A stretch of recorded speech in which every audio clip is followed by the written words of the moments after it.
بسم الله الرحمن الرحيم إذا السماء انفطرت وإذا الكواكب انتثرت وإذا البحار فجرت وإذا القبور بعثرت علمت نفس ما قدمت وأخرت يا أيها الإنسان ما غرك بربك الكريم. السلام عليكم ورحمة الله. സ്നേഹ ബഹുമാനമുള്ള പണ്ഡിതന്മാർ, മുതഅല്ലിമുകൾ, കാരണവന്മാർ, യുവാക്കളെ, നമ്മുടെ യുവാക്കൾ ശ്രദ്ധിച്ചുകൊണ്ട് ഇതിൻ്റെ പരിസരത്ത് ഇരിക്കുന്ന സഹോദരിമാർ, അല്ലാഹു സുബ്ഹാനഹു വ തആല നമ്മെ എല്ലാവരെയും അവൻ പൊരുത്തപ്പെട്ട അവൻ്റെ ഇഷ്ടദാസന്മാരിൽ ഉൾപ്പെടുത്തി തരുമാറാവട്ടെ. പരിശുദ്ധ റമളാനിൽ നരകത്തിൽ നിന്ന് അല്ലാഹു മോചിപ്പിച്ച് സ്വർഗാവകാശികളാക്കുന്ന സ്വാലിഹീങ്ങളുടെ കൂട്ടത്തിൽ നമ്മെയും മാതാപിതാക്കൾ, കുടുംബാദികൾ, ഉസ്താദുമാർ, നമ്മെ സ്നേഹിച്ചവർ, പല സ്ഥലങ്ങളിലും വെച്ച് ദുആഇർക്കാൻ ഏൽപ്പിച്ചവർ, ഈ പള്ളി ഉണ്ടാക്കിയവർ, ഇവിടെ പഠിച്ചുകൊണ്ടിരിക്കുന്ന മുതഅല്ലിമുകൾ, ഇവിടുത്തെ ജീവനക്കാർ, ഉസ്താദുമാർ, ഈ പള്ളിയെ സഹായിക്കുന്നവർ എല്ലാവരെയും അല്ലാഹു ഈ വിശുദ്ധ റമളാനിൽ നരകത്തിൽ നിന്ന് മോചിപ്പിച്ച് സ്വർഗാവകാശികളാക്കുന്ന സ്വാലിഹീങ്ങളിൽ പെടുത്തി തീർമാറാവട്ടെ. നമ്മോട് പലരും മരണപ്പെട്ടു പോയി. ഈ അടുത്ത ദിവസങ്ങളിലൊക്കെയായി പലരും മരിച്ചുപോയി. അല്ലാഹു അവരുടെയൊക്കെ ഖബർ സ്വർഗമാക്കി കൊടുക്കുമാറാവട്ടെ. ആമീൻ യാ റബ്ബൽ ആലമീൻ. വളരെ പ്രധാനപ്പെട്ട ഒരു മജ്ലിസിലാണ് നമ്മളുള്ളത്. വിശുദ്ധ റമളാൻ പ്രവേശിച്ചു കഴിഞ്ഞു. വഴിതടയൽ അള്ളാഹുവും റസൂലും തൃപ്തിപ്പെട്ടൊരു സംഗതിയല്ല.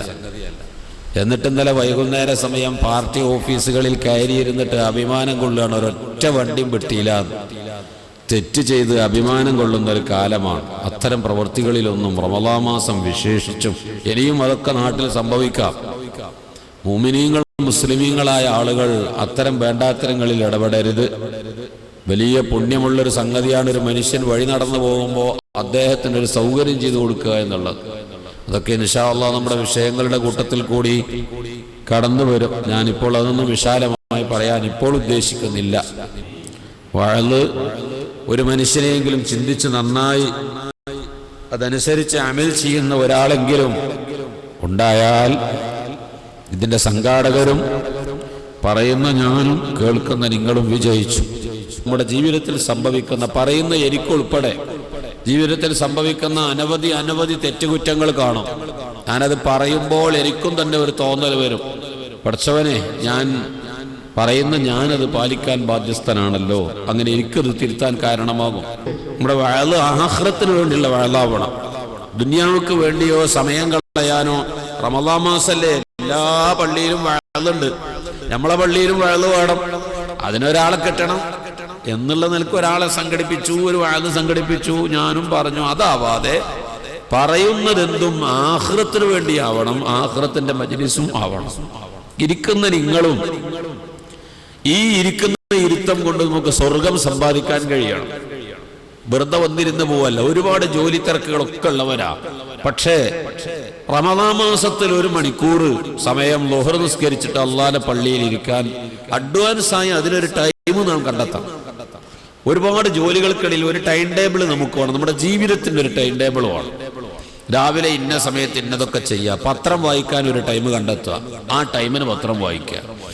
ഖുർആൻ ഓതാൻ ഒരു സമയം കണ്ടെത്തിയിട്ട് ആ ടൈമിന് ഒരു ചിട്ടയായ ജീവിതം അല്ലാഹു തആലക്ക് ഏറ്റവും തൃപ്തിപ്പെട്ടൊരു സംഗതിയാണ്. ദായിമയായിട്ട് നിലനിർത്തി പോരുന്ന, ഒരു ദിവസം ചെയ്ത് പിറ്റേ ദിവസം മുടങ്ങി, അങ്ങനെയല്ലാതെ എന്നും കൃത്യത പുലർത്തി ഒരു ചിട്ടയായ ക്രമമായ ടൈം ടേബിൾ നിശ്ചയിക്കപ്പെട്ട, ഒരു ഹോം ടൈം ടേബിൾ നിശ്ചയിക്കപ്പെട്ട, വീട്ടുകാർക്ക് ഒരു ടൈം ടേബിൾ, മക്കളോടൊരു ടൈം ടേബിൾ, ഒരു കൃത്യത പുലർത്തിയിട്ടുള്ള ജീവിത ശൈലി ഉണ്ടായാൽ അതൊരു വലിയ അടുക്കും ചിട്ടയുമാകുമ്പോൾ ഒരുപാട് പണികൾ ചെയ്തു തീർക്കാൻ കഴിയും. ഒരു സംഗതി ഞാൻ നിങ്ങളോട് പറഞ്ഞു. റമളാൻ കഴിയുന്നതിന് മുമ്പ് അക്കാര്യം നിങ്ങൾ എനിക്ക് പൂർത്തിയാക്കി തരണമെന്ന് ഞാൻ അങ്ങോട്ട് പറഞ്ഞാൽ നിങ്ങൾ ഇന്നും നാളെയും മറ്റന്നാളും ഒന്നും അത് തിരിഞ്ഞു നോക്കൂല. ഒരു മാസല്ലേ, റമളാൻ 2 ആയിട്ടല്ലേ ഉള്ളൂ, ഒരു മാസല്ലേ എന്നും പറഞ്ഞിരിക്കും. റമദാൻ 27-ാം ഇതുപോലെ വാഴന്നെന്ന് ഒരുമിച്ച് കൂടിയപ്പോൾ ഞാൻ നിങ്ങളോട് ചോദിച്ചു, നിങ്ങൾ ആ കാര്യം ശരിയാക്കിയ? സുബ്ഹാനല്ലാഹ്, 27-ാം വയല്ലേ, ഇനി 2 ദിവസം കൂടിയല്ലേ. ശരി, ഏതായാലും 2 ദിവസം ഉണ്ടല്ലോ, നാളെ മറ്റന്നാൾ ശരിയാക്കാം. ആ കാര്യം നടക്കൂല. ഇന്ന് ഞാൻ നിങ്ങളോടൊരു കാര്യം പറഞ്ഞു, നിർബന്ധമായി നിങ്ങൾ നാളെ ഉച്ചയ്ക്ക് ഈ സദസ്സിൽ വരുമ്പോഴേക്ക് ആ കാര്യം ചെയ്തിരിക്കണം എന്ന് പറഞ്ഞ് നിർബന്ധം പിടിച്ചാൽ ഇന്ന് പോയാൽ ആ കാര്യങ്ങൾ ചെയ്യും. രണ്ടും വിഷയം ഒന്നാണ്, പക്ഷെ ഒന്നിന് വിശാല ടൈം തന്നാൽ ആ കാര്യം ചെയ്യൂല, ആ കാര്യം നടക്കൂല. ഒരുപാട് വിശാലമായ ടൈം നമുക്കുണ്ടായാലും കാര്യം നടക്കൂല. അതേ സമയത്ത് കുറഞ്ഞ ടൈമേ ഉള്ളൂ, ഒരുപാട് കാര്യം ചെയ്യുകയാണെങ്കിൽ എല്ലാ കാര്യങ്ങളും ചെയ്തു പോകും. അപ്പൊ നമ്മുടെ ശ്രദ്ധയും ഒരു ചിട്ടയും ആ വിഷയത്തിന് വരുമ്പോ പണി കുറേ നടക്കും. എന്ന പോലെ നിങ്ങൾ രാവിലെ ഒരു ടൈം ടേബിൾ കണക്കാക്കി നോക്കി, ഇന്നത്തെ ദിവസം എന്തൊക്കെ ചെയ്യാണ്ടെന്നൊരു പ്ലാൻ ചെയ്തിട്ട് ചെയ്തു നോക്കിയാൽ ഇന്നലെ ചെയ്തതിനേക്കാൾ കൂടുതൽ പണി ഇന്ന് ചെയ്യാൻ കഴിയും. രാവിലെ എഴുന്നേറ്റിട്ട് കുറച്ച് സമയം ഖുർആൻ ഓതാൻ കണ്ടെത്തിയ ആ ടൈമിന് ഖുർആൻ ഓതാൻ. അതുപോലെ കുറച്ച് സമയങ്ങൾ മറ്റു പൊതുകാര്യങ്ങൾ വീട്ടുകാരുമായിട്ട് കുറച്ച് സമയം ഇരുന്നിട്ട് ഒരു അരമണിക്കൂർ 1 മണിക്കൂർ സമയം ഓരോരുത്തരുടെ ജോലി സമയത്തിനനുസരിച്ച് അരമണിക്കൂറാണെങ്കിൽ അരമണിക്കൂർ, 1 മണിക്കൂറാണെങ്കിൽ 1 മണിക്കൂർ കുടുംബക്കാരുമായിട്ട് ഇരുന്നിട്ട് ഇന്ന് എന്തൊക്കെയാണ് നമുക്ക് വേണ്ടത്, ഇന്ന് നോമ്പ് തുറക്കാൻ ആരെങ്കിലൊക്കെ വിളിച്ചു കൊണ്ടുവരണം. എത്ര ആളെ കൊണ്ടുവരാം? ഒരാളെ ഒരു ദിവസം പറപ്പിച്ച 30 ദിവസം കൊണ്ട് 30 ആളെ പറപ്പിച്ചൂടെ? വീട്ടുകാർക്ക് അധ്വാനമില്ലല്ലോ, വീട്ടുകാർക്ക് പ്രയാസമില്ലല്ലോ. ഒരു മുഷാവറത്ത്, അപ്പോൾ വീട്ടുകാരോട് ഇരുന്നിട്ട് കുടുംബകാര്യങ്ങളൊക്കെ ഒന്ന് ചർച്ച ചെയ്തിട്ട് മുഷാവറത്ത് ചെയ്തിട്ട് അക്കാര്യം നടത്തുമ്പോൾ പുരക്കാർക്ക് അത് വലിയ സന്തോഷമാണ്. അവർക്ക് അത്ര വേണ്ടുള്ളൂ. നിങ്ങൾ 24 മണിക്കൂർ എന്ത് പണി ചെലവാക്കിയാലും വേണ്ടില്ല, 1/2 മണിക്കൂർ ആ വീട്ടുകാർക്ക് വേണ്ടി ഇരുന്നിട്ട് അക്കാര്യത്തിലൊക്കെ ഒന്ന് മുഷാവറത്ത് ചെയ്ത് സംസാരിക്കാതിരുന്നാൽ വലിയ സന്തോഷമാണ് പുരക്കാർക്ക്. അങ്ങനെ ഒരു ചിട്ട നിങ്ങൾ ക്രമപ്പെടുത്തുന്നതിനിടയിൽ മലപ്പുറം കോട്ടപ്പടി പള്ളിയിൽ ളുഹർ നിസ്കരിക്കാനെത്തുക, നിസ്കാരം കഴിഞ്ഞാൽ 1 മണിക്കൂർ സമയം അവിടെ ചെലവാക്കണം. അത് കഴിച്ചിട്ട് മതി എൻ്റെ ബാക്കി പരിപാടികൾ എന്ന് നിങ്ങൾ ഒരു ടൈം ടേബിൾ നേരത്തെ നിശ്ചയിച്ചാൽ, അങ്ങനെ ആ നിശ്ചയിച്ച് ഇത് നമ്മുടെ ജീവിതത്തിന്റെ ഏറ്റവും വലിയൊരു ഭാഗമായി കാണുകയും ഇതെന്റെ പരലോക വിജയത്തിന് വേണ്ടിയാണ് എന്ന് ഉൾക്കൊള്ളുകയും ചെയ്താൽ നമ്മൾ ഈ എടുക്കുന്ന പണി വിജയിച്ചു. അല്ലെങ്കിൽ വെറുതെ ഞാനും പറയാം, നിങ്ങൾ വെറുതെ കേട്ട് ഒരു ടൈം പാസ് എന്നതിൽ കവിഞ്ഞ് വേറെ ഒന്നും നേടാൻ കഴിയില്ല. നല്ല ഇഖ്ലാസ്, നല്ല നിയ്യത്തോടു കൂടിയാണോ അല്ലാഹു സുബ്ഹാനഹു വ തആല ഇക്കാര്യം വിജയിപ്പിച്ചു തരുമാറാവട്ടെ. മനസ്സാണ് എല്ലാം വിജയിപ്പിച്ചു തരാം. നമ്മുടെ മനസ്സിന്റെ ഇഖ്ലാസാണ് സർവം വിജയിപ്പിച്ചു തരാം. നമ്മളെ മനസ്സിന് നല്ല തൃപ്തിയും സന്തോഷം. വെറുതെ ഇപ്പൊ ഞാനായാലും ഞാൻ കുറേ നിസ്കരിച്ചു, ഇപ്പൊ കാഴ്ചക്ക് ഞാൻ നല്ലൊരു തലപ്പാവൊക്കെ കെട്ടി നല്ല വെള്ള ഷർട്ട്, കാണാൻ നല്ല ചന്തം ഉണ്ടല്ലേ, നല്ലൊരു വേഷം, വൃത്തി, അങ്ങനത്തെ എന്നെ നിങ്ങൾ വിചാരിക്കും ഇയാളെ നിസ്കാരം നോമ്പൊക്കെ വളരെ ഡീസൻ്റ് ആണ്, നല്ല, അയാളൊക്കെ ഇബാദത്ത് അല്ലാഹു സ്വീകരിക്കും, പഠിച്ചോനെ ഞങ്ങളൊന്നും ഇബാദത്ത് അല്ലാഹു സ്വീകരിക്കൂല എന്ന് നിങ്ങൾക്ക് നിങ്ങളെ പറ്റി നിരാശ തോന്നുന്നു. ആ ബാഹ്യമായ കോലത്തുമലൊന്നുമല്ല അല്ലാഹു തആല നമ്മുടെ അമലുകൾ സ്വീകരിക്കുന്നത്. നിങ്ങൾ ഈ മജ്‌ലിസിൽ വരുമ്പോഴും ഈ വിഷയം കേൾക്കുമ്പോഴും എന്ത് പ്രവർത്തിക്കുമ്പോഴും എല്ലാറ്റിനും ആവശ്യമായ ഒരു ആമുഖമായതുകൊണ്ട് ആ ഒരു വാക്ക് ഞാൻ നീട്ടിപ്പറഞ്ഞു എന്നേ ഉള്ളൂ. വേഷവിധാനത്ത് പോലെ ഒന്നും അല്ല കാര്യം. വേഷവിധാനത്തിന് കാര്യമില്ല എന്നല്ല, അത് വലിയ ശ്രേഷ്ഠതയുള്ള വിഷയം തന്നെയാണ്. ഒരു മുസ്ലിയാരെ വേഷത്തിന് മുസ്ലിയാർക്ക് ബഹുമാനം ശ്രേഷ്ഠതയുണ്ട്. ഒരു മൊയ്ലിയാർക്ക് തലയിൽ കെട്ടാനുള്ള 2 തലയിക്കെട്ടും 2 അയാൾക്ക് ഷർട്ടും മുണ്ടും. അയാളെ വേഷം എന്താ? അയാളെ വേഷം തലയിക്കെട്ടും ഷർട്ടും മുണ്ടുമാണ്. അങ്ങനത്തെ ഒരു വേഷം ധരിച്ചു പോകേണ്ടിരിക്കുന്ന മുസ്ലിയാർക്ക് അയാൾക്ക് അനുയോജ്യമായ ഒരു ജോഡി വസ്ത്രം അയാൾക്കില്ലെങ്കിൽ അയാൾക്ക് ജുമുഅക്ക് പോകൽ ഉതിരണ്ടതാ. ഒരു മൂല്യർക്ക് പറ്റിയ വേഷത്തിന്, മുസ്ലിയാർക്ക് പറ്റിയ വേഷത്തിനനുസരിച്ച ഷർട്ടുമുണ്ട്, അയാളോട് ലായിക്കായ വസ്ത്രം അയാൾക്കില്ല, എന്നാ അയാൾക്ക് ജുമുഅക്ക് പോണീന് ഉതിരണ്ട്. അപ്പൊ വേഷത്തിന് ബഹുമാനമുണ്ട്. ആ വേഷത്തെ കുറ്റപ്പെടുത്തല്ല, വെറും വേഷം കെട്ടിയതുകൊണ്ട് മാത്രമായില്ല എന്നേ പറഞ്ഞതിനർത്ഥമുള്ളൂ. ഒരു മുസ്ലിയാരെ വേഷം നാടന്മാർ കെട്ടാൻ പാടില്ല, സാധാരണക്കാരൻ കെട്ടാൻ പാടില്ല. മൂല്യർക്കൊരു വേഷമുണ്ട്, നാടന്മാർക്കൊരു വേഷം. കാക്കി കുപ്പായ എല്ലാവരും ഇടാൻ പാടില്ല. ഡ്രൈവർക്കൊരു വേഷമില്ല, അയാളാ കാക്കി കുപ്പായം തന്നെ ഇടണമല്ലോ. പോലീസുകാർക്ക് വേഷമില്ല, അയാളാ വേഷം തന്നെ ധരിക്കണം. അഡ്വക്കറ്റിന്റെ ഒരു വേഷമുണ്ട്, ജഡ്ജിമാർക്ക് ഓരോരുത്തർ അവനവന്റെ വേഷം ധരിക്കണം. ആലിമിന്റെ വേഷം അങ്ങാടിക്കാരൻ കെട്ടിയാൽ, റൗഡി കെട്ടിയാൽ, സാധാരണ ചിലപ്പോൾ റിദ്ദത്ത് വരെ സംഭവിച്ചു, ഇസ്ലാം ഒന്ന് ഓർത്തു. അപ്പൊ വേഷത്തിന് ബഹുമാനമുണ്ട്. ഞാൻ വേഷത്തെ കുറ്റപ്പെടുത്തല്ല, അതിനെ തരം താഴ്ത്തുകയുമല്ല. അതേസമയം വേഷം മാത്രം പോരാ, ആ വേഷത്തെക്കാൾ കൂടുതൽ അവന്റെ മനസ്സിനാണ് അല്ലാഹുവിന്റെ അടുക്കൽ പ്രാധാന്യം. സുലൈമാൻ നബി അലൈഹി സ്വലാമിന്റെ ഹദ്റത്തിൽ ഒരു പട്ടി വന്നു. ഒരു പട്ടി വന്നിട്ടൊരു പരാതി പറഞ്ഞു, സുലൈമാൻ നബിയെ, നിങ്ങൾ ഈ ലോകം മുഴുവൻ അടക്കി ഭരിക്കണ രാജാവാ. മൃഗങ്ങളെ സംസാരവും അറിയാ, എറുമ്പുകളെ സംസാരം അറിയാ, പക്ഷികളെ സംസാരം അറിയാ, എല്ലാം പഠിപ്പിച്ചു കൊടുത്ത ഒരു അപൂർവ പ്രവാചകനാ സുലൈമാൻ നബി അലൈഹി സ്വലാം. ലോകം മുഴുവൻ അടക്കി ഭരിച്ച രാജാക്കന്മാരിൽ ഒരു അപൂർവ പ്രവാചകനാ സുലൈമാൻ നബി അലൈഹി സ്വലാം. നാളെ പരലോകത്ത് മഹ്ശറിൽ അവസാന സ്വർഗത്ത് പോണ നബിയാണ്. അല്ലാഹു തആല ഉത്തരവാദിത്വം ഭാരവും ലോകത്തിന്റെ ഭരണമൊക്കെ ഏൽപ്പിച്ചു കൊടുത്തപ്പോ പരലോകത്ത് ചെന്നാൽ അതിനനുസരിച്ചൊക്കെ താമസം ഉണ്ടാവും. ദുനിയാവിന് സ്വത്ത് കുറെ കൂടുതലുണ്ടാവും, പരലോകത്ത് സ്വർഗത്ത് പോകാൻ താമസിക്കും. അബ്ദുറഹ്മാൻ ഇബ്നു ഔഫ് ഏറ്റവും ലാസ്റ്റ് സ്വർഗത്ത് പോണ സ്വഹാബി. അംബിയാവിന്റെ കൂട്ടത്തിൽ ഏറ്റവും ലാസ്റ്റ് സ്വർഗത്ത് പോണ നബി ബഹുമാനപ്പെട്ട സുലൈമാൻ നബി അലൈഹി സ്വലാമാ. സുലൈമാൻ നബി ലോകം മുഴുവൻ പഠിച്ച പ്രവാചകനാ. അതുകൊണ്ട് പ്രവാചകന്മാരിൽ അങ്ങനത്തെ ആളില്ല. അപ്പൊ സുലൈമാൻ നബി അലൈഹി സ്വലാമിനോട് ഈ പട്ടി വന്നിട്ട് ഒരു പരാതി പറഞ്ഞു, സുലൈമാൻ നബിയെ, ഞാനൊരു മനുഷ്യന്റെ അടുത്ത് പോയി, നല്ല വേഷം, നല്ല തുണികുപ്പായവും, നല്ല മുണ്ടും വേഷവും താടിയും കോലവും, മാത്രമല്ല അയാളെ ഇബാദത്ത് കണ്ടിട്ട് ഞാൻ അതിനേക്കാളും ആകർഷിച്ചു. അയാളിങ്ങനെ ഭക്ഷണം കഴിച്ചുകൊണ്ടിരിക്കുകയാണ്. അയാളെടുക്കൽ ഞാൻ ചെന്നിട്ട് പറഞ്ഞു, ഇവിടെ മനുഷ്യ, ഞാൻ വിശന്നൊട്ടി വയറ് ഒട്ടിപ്പിടിച്ചിട്ട് നീ എഴുന്നേറ്റ് നിൽക്കാൻ വയ്യാത്ത മാതിരി കുടുങ്ങിയിട്ട് വിശന്ന് വരിക, നീ ഭക്ഷണം കഴിച്ചുകൊണ്ടിരിക്കുകയാണ്, ഒരു ഉരുള ചോറ് എനിക്കും തരണം, ഒരു പിടി ചോറ് എനിക്കും തരണം. ഇയാൾ ഭക്ഷണം കൊടുത്തില്ല. ഇയാള് ഭക്ഷണം കൊടുത്തില്ല എന്നല്ല, കല്ലെടുത്തേറ്. പിന്നെയും ചോദിച്ചപ്പോടാ, ഒരു നേരത്തെ ഭക്ഷണം കൊണ്ടടാ, ഞാൻ ആകെ വിഷമിച്ചിട്ടുണ്ട് എന്ന് പറഞ്ഞപ്പോ ഇയാള് പിന്നെയും ഈ പട്ടി അവിടെ തന്നെ ഇങ്ങനെ കിടന്ന് ചുറ്റിപ്പറ്റിയപ്പോ കല്ലെടുത്തെറിഞ്ഞു. അപ്പൊ പട്ടിനെ കല്ലെടുത്തെറിഞ്ഞ പട്ടിന്റെ കാലൊടിഞ്ഞു. കാലൊടിഞ്ഞപ്പോ ഈ പട്ടി വന്നിട്ട് സുലൈമാൻ നബിയോട് പറയാണ്, സുലൈമാൻ നബിയെ, ആ മനുഷ്യൻ എന്റെ കാല് എറിഞ്ഞു ഒടിച്ചു, അതിനയാൾ ഖിസാസ് എടുക്കണം, നിങ്ങൾ നീതിമാനായ ഭരണാധികാരിയാ, അതുകൊണ്ട് ആ മനുഷ്യന്റെ ഖിസാസ് എടുക്കണം, അയാളെ കാല് മുറിച്ചണം എന്ന് പറഞ്ഞു. അങ്ങനെ അയാൾ വരുത്തി, ഈ ഇബാദത്തുകാരനെ വരുത്തിയിട്ട് ചോദിച്ചു, എടാ, നീ ഇയാളെ കാല് എറിഞ്ഞു മുറിച്ചോ? ഈ പട്ടിന്റെ കാല് എറിഞ്ഞു മുറിച്ചോ? നീ എറിഞ്ഞിട്ടാണ് ഇയാളെ കാല് മുറിച്ചത് എന്ന് പറഞ്ഞു. ശരിയാണോ? അതെ, ഞാൻ എറിഞ്ഞ അയാളെ കാല് മുറിച്ചു. എന്നാൽ ആ പട്ടിക്കുള്ള പരാതി, എന്റെ കാല് മുറിക്കണതാ, നിന്റെ കാല് മുറിക്കണമെന്നാ പട്ടിയുടെ പരാതി. അപ്പൊ ഈ മനുഷ്യൻ പറഞ്ഞു, ദയവ് ചെയ്ത് സുലൈമാൻ നബിയെ, അങ്ങ് നിയമം നടപ്പാക്കാൻ അധികാരമുള്ള ഭരണാധികാരിയാണ്, അങ്ങ് എന്റെ ഈ കാല് മുറിക്കരുത്. ആ പട്ടിക്ക് ഒരു നേരത്തെ ഭക്ഷണം കൊടുക്കാത്തീനല്ലേ, നിത്യവും ആ പട്ടിയുടെ ഭക്ഷണം ഞാൻ ഏറ്റു. ആ പട്ടിക്ക് എല്ലാ ദിവസവും ഞാൻ ഭക്ഷണം കൊടുത്തോളാം. ഒരു നേരത്തെ ആഹാരം നിത്യം ആ പട്ടിക്ക് ഞാൻ കൊടുത്തോളാം, പട്ടിന്റെ അടുത്ത് വന്നോട്ടെ. പട്ടിയോട് ചോദിച്ചു, എന്താ പറ്റുമോ? സുലൈമാൻ നബി എന്താ പറയണത്? പട്ടിയോട് പറയാണ്, നീ പറഞ്ഞത് അയാളെ കാല് മുറിക്കണമെന്നാ, പക്ഷെ അയാൾ കെഞ്ചി അപേക്ഷിക്കുന്നു, അയാൾ കരഞ്ഞ് കാല് പിടിക്കുന്നു, എന്റെ കാല് മുറിക്കരുത്, അയാൾക്ക് നിത്യം ഒരു നേരത്തെ ഭക്ഷണം ഞാൻ കൊടുത്തോളാം, പറ്റുമോ?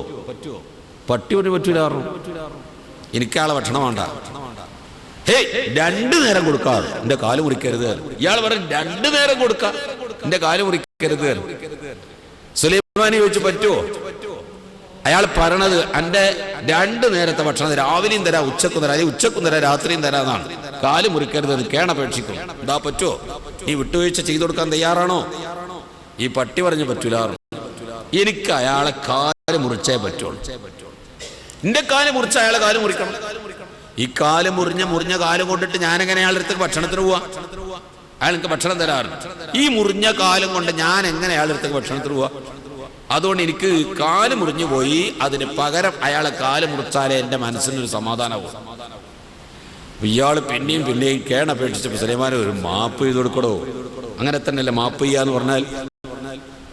നമ്മൾക്ക് ചെയ്യാൻ അധികാരവും കഴിവും ഉണ്ടാകുമ്പോൾ വിട്ടുവീഴ്ച ചെയ്ത് കൊടുക്കണില്ലല്ലേ പവർ?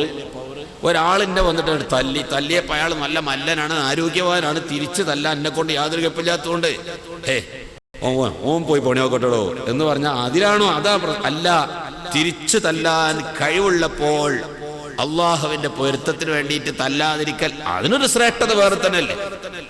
അതല്ലേ പറയേണ്ടത്, അതല്ലേ ഗുണം പറയേണ്ടത്, അവിടെയാണ് പ്രശംസിക്കേണ്ടത്. എടാ, നീ മാപ്പ് ചെയ്ത് കൊടുക്കടാ, വിട്ടുവീഴ്ച ചെയ്തു കൊടുക്കടാ, പട്ടി പറഞ്ഞ് ഞാൻ വിട്ടുവീഴ്ച ചെയ്യാൻ തയ്യാറില്ല. ഇനി ഞാൻ വിട്ടുവീഴ്ച ചെയ്യണമെങ്കിൽ അയാളെ ഈ താടി പഠിക്കണം, ആ തലകെട്ട് ഒഴിച്ചൊപ്പിക്കണം, അയാളെ ഈ വേഷം മാറ്റണം. ഞാൻ വഞ്ചിതനായി ഇയാളെ ഈ താടിയും തലകെട്ടും വസ്ത്രവും കണ്ട് ഇബാദത്തും കണ്ടിട്ട് ഇയാളൊരു നല്ല മനുഷ്യനാണെന്ന് ധരിച്ചുപോയി. ഇയാൾ ഇത്ര കുരുത്തം കെട്ട ആളാന്നുള്ളത് ഞാൻ അറിയില്ലായിരുന്നു. അതുകൊണ്ട് എന്നെപ്പോലെ ഇനി ആരും വഞ്ചനയിൽപ്പെടരുത്. അയാളെ താടിയും കഴിച്ച് തലിപ്പാവും കഴിച്ച് താടി പഠിച്ചിട്ട് അയാളൊരു പാൻറ് ഇടിച്ചിട്ട് അയാളെ കോലം മാറ്റിയിട്ട് അയാൾ ഇനി നിക്കേരിച്ച് ഇങ്ങനെ ഈ വലിയ ആളായിട്ട് ഉത്തർക്കൊന്നും വേണ്ട, ഇറക്കി വിടണം എന്ന് പറഞ്ഞു. സുലൈമാന് പറഞ്ഞു. അംഗീകരിച്ച ആളാ. പട്ടി പറഞ്ഞതിന് അയാൾ എന്നെ കണ്ടിട്ട് ജനരത്തുനിന്ന് ഒരു നേരത്തെ ചോറ് കിട്ടുമെന്ന് വിചാരിച്ച് വന്നതാ. ഈ കൊടുത്തില്ലെന്ന് മാത്രമല്ല, ഈ കല്ലെടുത്തെറിയാൻ മാത്രം എന്റെ മനസ്സ് ദുഷിച്ചു പോയി അല്ലേ. ആ പട്ടിനെ നിരാശപ്പെടുത്തിയെന്ന് മാത്രമല്ല, ദ്രോഹിക്കും ചെയ്തു. ലാ യലീഖു ഹാദാ ലിഹാദാ, അത് രണ്ടും കൂടി ഒക്കൂല. ഈ വേഷവും ഈ ഇബാദത്തും ഈ പണിയും കൂടി ഒക്കൂല. അതുകൊണ്ട് അത് മാറ്റി വെച്ചേക്ക് എന്ന് പറഞ്ഞ് അയാളെ വസ്ത്രം അഴിപ്പിച്ചു, അയാളെ വേഷം മാറ്റിച്ചു. എന്ന് പറഞ്ഞാൽ നമ്മളൊരു ഇബാദത്ത് ചെയ്യുമ്പോ ആ ഇബാദത്തിന്റെ ബാഹ്യ കോലമല്ല നമ്മൾ വിജയിപ്പിക്കുക. ആ സന്ദർഭത്തിൽ ഉണ്ടാകേണ്ടുന്ന ഹൃദയത്തിന് വേണ്ടുന്ന ചില വസ്ഫുകളും ചില വിശേഷണങ്ങളുണ്ട്, ചില ഔസാഫുകളും. അതാണ് ഈ നിസ്കാരം ഫലവത്താക്കി തരിക, ഈ നോമ്പ് ഫലവത്ത്. ഈ പള്ളിയിൽ വന്ന് നിസ്കരിച്ച് ഇറങ്ങിപ്പോകും, 5 വഖ്ത് നിസ്കരിക്കും, ജമാഅത്തുണ്ടാവും, എല്ലാം ഉണ്ടാകും. പക്ഷേ ആ മനുഷ്യന്റെ ഹൃദയത്തിൽ കടന്നുകൂടുന്ന ഒരു തരം ദുഷിച്ച സ്വഭാവങ്ങളും ആ സ്വഭാവങ്ങൾ ഉണ്ടായാൽ നിസ്കരിച്ച നിസ്കാരം കൊണ്ടോ ഇബാദത്ത് കൊണ്ടോ പടച്ചോന്റെ അടുക്കലേക്ക് ഒരു ഫലവും. ഒരു മനുഷ്യൻ ഉണ്ടാകാൻ പാടില്ലാത്ത ചില ദുർഗുണങ്ങളും വിഷയം ഞാൻ ഇന്ന് പറയല്ല, അതൊക്കെ നമ്മുടെ വിഷയത്തിനുള്ളിൽ ഇൻഷാ അല്ലാഹ് കടന്നു വരും, പിന്നീട് പറയാം. ഒരു ഉദാഹരണം ഞാൻ ഇത് പറഞ്ഞപ്പോൾ കൂട്ടത്തിൽ കൂട്ടിച്ചേർത്ത് പറയാണ്. ഒരു മനുഷ്യന്റെ ഹൃദയത്തിൽ ഉണ്ടാകാവുന്ന ചില ദുർഗുണങ്ങൾ ലോകത്ത് ഒരു മതം അതിനനുകൂലിക്കണില്ല. ഇസ്ലാമിൽ എന്തെല്ലാം ഗ്രൂപ്പുണ്ട്. സുന്നികളിന്റെ ഇപ്പൊ പല ഗ്രൂപ്പായി, ജമാഅത്ത് ഇസ്ലാമി ഗ്രൂപ്പ്, മുജാഹിദ് ഗ്രൂപ്പ്, അങ്ങനെ ഓരോ പാർട്ടിയും ഗ്രൂപ്പാണ്, ഇഞ്ഞും ഗ്രൂപ്പാകാൻ നിൽക്കുകയാണ്. അങ്ങനെ ലോകത്തുള്ള മുസ്ലിമീങ്ങൾ കണ്ടം വെട്ടി കഷ്ണങ്ങളായി മാറി. നിസ്കാരത്തിന്റെ മസ്അലകളിൽ ഖിലാഫ് കാണും. ചില ആൾക്കാർക്ക് നിസ്കാരത്തിന് കൈകെട്ടൽ, ഇവിടെ ഷാഫിഈ മദ്ഹബ് കൈകെട്ടുന്നത് ഇവിടെയാണ്. എവിടെ കൈകെട്ടുക? നെഞ്ചിന്റെയും പുക്കിളിന്റെയും ഇടയിൽ, നെഞ്ചിന്റെ താഴെ പുക്കിളിന്റെ വീതെ, ഇവിടെയാണല്ലോ കൈകെട്ടല്. ഇവിടെ നെഞ്ചത്ത് അത് വേറെ കൂട്ടർ അവിടെ കെട്ടുന്നു. കണ്ടോ അഭിപ്രായ വ്യത്യാസം വന്നില്ലേ? നെഞ്ചിന്റെ മുകളിൽ അലസ്വദരി എന്ന് പറയും, നെഞ്ചിന്റെ മുകളിൽ കൈ കെട്ടുക. അത്തരം ആൾക്കാർ മയ്യത്ത് കരിച്ചിടത്തൊന്ന് പോയി നോക്കണമല്ലോ. മയ്യത്തിന്റെ മേലെ കയറിന്നിട്ടാണോ നിസ്കരിക്കാതെ? സ്വലാത്തു അലൽ ജനാസത്തി, മയ്യത്തിന്റെ മേലിൽ നിസ്കരിക്കാറ് മയ്യത്തിന്റെ മേലെ കയറിന്നിട്ടാ നിസ്കരിക്കുക. നെഞ്ചിന്റെ മേൽ കൈ കെട്ടാൻ അതല്ല, അതിന്റെ വശമല്ല ഞാൻ പറയണത്. അങ്ങനെ തെറ്റിദ്ധരിച്ചു പോയി ചില മനുഷ്യന്മാർ ഇവിടെ കെട്ടുന്നുണ്ട്. അഭിപ്രായ വ്യത്യാസം രണ്ടെണ്ണായില്ലേ. ഒരു കൂട്ടർക്ക് ഇവിടെ കെട്ടുക, അതിന്റെ ഹക്കമായ കോലം. വേറെ കൂട്ടർ നെഞ്ചിന്റെ മുകളിലേക്ക് കയറ്റി വെക്കും, അത് വേറൊരു കോലം. വേറെ കൂട്ടർ താഴെ വെക്കും, അത് വേറൊരു കോലം. 3 എണ്ണം ചുരുങ്ങിയതിൽ വന്നില്ലേ? നിസ്കാരത്തിന്റെ ടൈമിൽ വ്യത്യാസമുണ്ട്. അസർക്ക് നമ്മൾ വാങ്ങി വിളിക്കുന്ന സമയത്തല്ലല്ലോ ഹനഫി മദ്ഹബിൽ, അത് മദ്ഹബിന്റെ അഭിപ്രായങ്ങളാണ്. കുറച്ചും കൂടി വൈകിട്ടാണ് അവരുടെ ടൈം. ഇബാദത്തുകൾക്കൊക്കെ വ്യത്യസ്ത അഭിപ്രായം കാണും. എന്നാൽ ഇവിടെയുള്ള സുന്നികളും ഇവിടെയുള്ള മുജാഹിദുകളും ഇവിടെയുള്ള ജമാഅത്ത് ഇസ്ലാമിക്കാരും വ്യത്യസ്ത ആശയങ്ങളും അഭിപ്രായ വ്യത്യാസങ്ങളും ഉണ്ടെങ്കിലും കിബർ, ഹസദ്, ഓളബ്, റിയാ, കുഫർ, ബിദ്അത്ത്, ഈ വക മാരകമായ രോഗങ്ങൾ അനുവദനീയമാണെന്ന് ഇസ്ലാമിൽപ്പെട്ട ഏതെങ്കിലും ഒരു ഗ്രൂപ്പ് അംഗീകരിക്കുന്നുണ്ടോ? ഇസ്ലാമിന്റെ പുറത്തുള്ള ഏതെങ്കിലും ഒരു മതം പറയുന്നുണ്ടോ? ഇച്ചിരി അഹങ്കാരമൊക്കെ ആവാം. ഹിന്ദുക്കളും ക്രിസ്ത്യാനികളും മുസ്ലിംസും ബുദ്ധന്മാരും ജനന്മാരും പല ജാതി മതങ്ങളും ഇന്ത്യ രാജ്യത്ത് അംഗീകരിക്കപ്പെട്ടതുമല്ലാത്തതും പല പ്രത്യയശാസ്ത്രക്കാരും നമുക്ക് ഉൾക്കൊള്ളാൻ പറ്റാത്ത അനവധി പ്രസ്ഥാനങ്ങൾ ഇവിടെ ഉണ്ട്. മുസ്ലിമീങ്ങളെ സംബന്ധിച്ചിടത്തോളം ഒന്നും ഉൾക്കൊള്ളാൻ പറ്റിയതല്ല. എന്നാൽ ഏതെങ്കിലും ഒരു പ്രസ്ഥാനം അവർ ഉൾക്കൊള്ളുന്ന അവരുടേതായ ഒരു ആശയം, പക്ഷേ ഏതെങ്കിലും ഒരു പാർട്ടി പറയുന്നുവോ അല്പം അഹങ്കാരം ആവാം, അല്പം അസൂയ ആവാം, ഇച്ചിരിയൊക്കെ കിടുമ്പും ദേഷ്യമൊക്കെ പറ്റും. ഒരു ശാസ്ത്ര മനഃശാസ്ത്രജ്ഞൻ പറയുന്നു, ഒരു നിരീശ്വരവാദി പറയുന്നുണ്ടോ അഹങ്കാരം പറ്റും? തർക്കമില്ല, ലോകത്താർക്കും തർക്കമില്ല. മനസ്സിനെ ബാധിക്കുന്ന ദുർഗുണങ്ങൾ പിഴുതു മാറ്റണമെന്ന് ലോകത്ത് ആർക്കും എതിരഭിപ്രായമില്ല, ഒരാൾക്കും എതിരഭിപ്രായം. എല്ലാ മതങ്ങളുടെ ഉള്ളിലുള്ള ഗ്രൂപ്പുകളും സംഘടനകളും എല്ലാവരും അതിൽ സമമാണ്. ഹൃദയത്തിൽ ഈ കാപ്പട്യം വെച്ച് ആരാധന ചെയ്തിട്ട് കാര്യമില്ല. അതിൽ ഒന്നാം സ്ഥാനത്ത് അത് സ്ഫുടം ചെയ്യാൻ വേണ്ടി കഠിനാധ്വാനം ചെയ്ത് പ്രവർത്തിക്കുന്ന ഒരു പ്രസ്ഥാനം പരിശുദ്ധ ഇസ്ലാമാണ്. പറയാ മാത്രമല്ല, അത് എടുത്തു മാറ്റിയേ പറ്റുള്ളൂ എന്ന നിലക്ക് പ്രവർത്തിച്ചുകൊണ്ടിരിക്കുന്ന, ശക്തമായി പ്രവർത്തിക്കുന്ന ഇസ്ലാമിനെ പോലെ അത് പ്രായോഗിക പദത്തിൽ കൊണ്ടുവന്നൊരു പ്രസ്ഥാനം ലോകത്തില്ല. ഇസ്ലാമാണ്. ഞാൻ ബഞ്ചോനാന്നുള്ള ചിന്ത ആർക്കും പാടില്ല. അപ്പൊ ഇബാദത്തിന്റെ ബാഹ്യമായ കോലങ്ങളുടെ കാട്ടിക്കൂട്ടലുകൾ അല്ല, മനുഷ്യനെ ഇന്ന് പിടികൂടിയിരിക്കുന്ന ഒരുപാട് ദുർഗുണങ്ങൾ അതൊക്കെ എടുത്തു മാറ്റണം.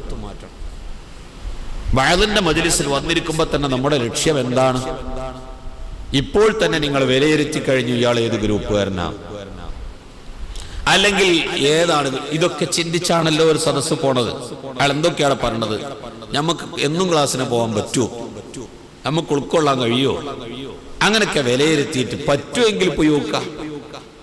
ഈ വക ചിന്തകളൊന്നും ഇൽമുമായി ബന്ധപ്പെട്ട ഒരു വിഷയത്തിന് പറ്റിയതല്ല. വഅദ് ഒരു മജ്‌ലിസിൽ ഫലം ചെയ്യണമെങ്കിൽ ഇമാമുന ശാഫിഈ റളിയല്ലാഹു അൻഹു പറഞ്ഞ ചില ഡിമാൻഡുകളും ഇന്ന് വഅദ് ചെയ്യാത്തത് കൊണ്ടാ. വഅദ് ചെയ്തിട്ടല്ലല്ലോ, ഇഷ്ടം പോലെ വഅദ് പെരുത്തുപോയി. ഞാൻ എൻ്റെ ജീവിതത്തിൽ പരമ്പര വഅദിന് ആദ്യമായി എൻ്റെ ജീവിതത്തിൽ ഒരു ദിവസം 2 മണിക്കൂർ ഫുള്ള് വഅദ് പറഞ്ഞ ഊരകം നെല്ലിപ്പറമ്പിലാണ്. നെല്ലിപ്പറമ്പിലെ കുട്ടി എന്ന് പറഞ്ഞ വലിയ പ്രസിദ്ധരായ ഒരു പണ്ഡിതൻ ജീവിച്ചിരിപ്പുണ്ട്. അല്ലാഹു അവർക്ക് ദർജ ഏറ്റിക്കൊടുക്കട്ടെ.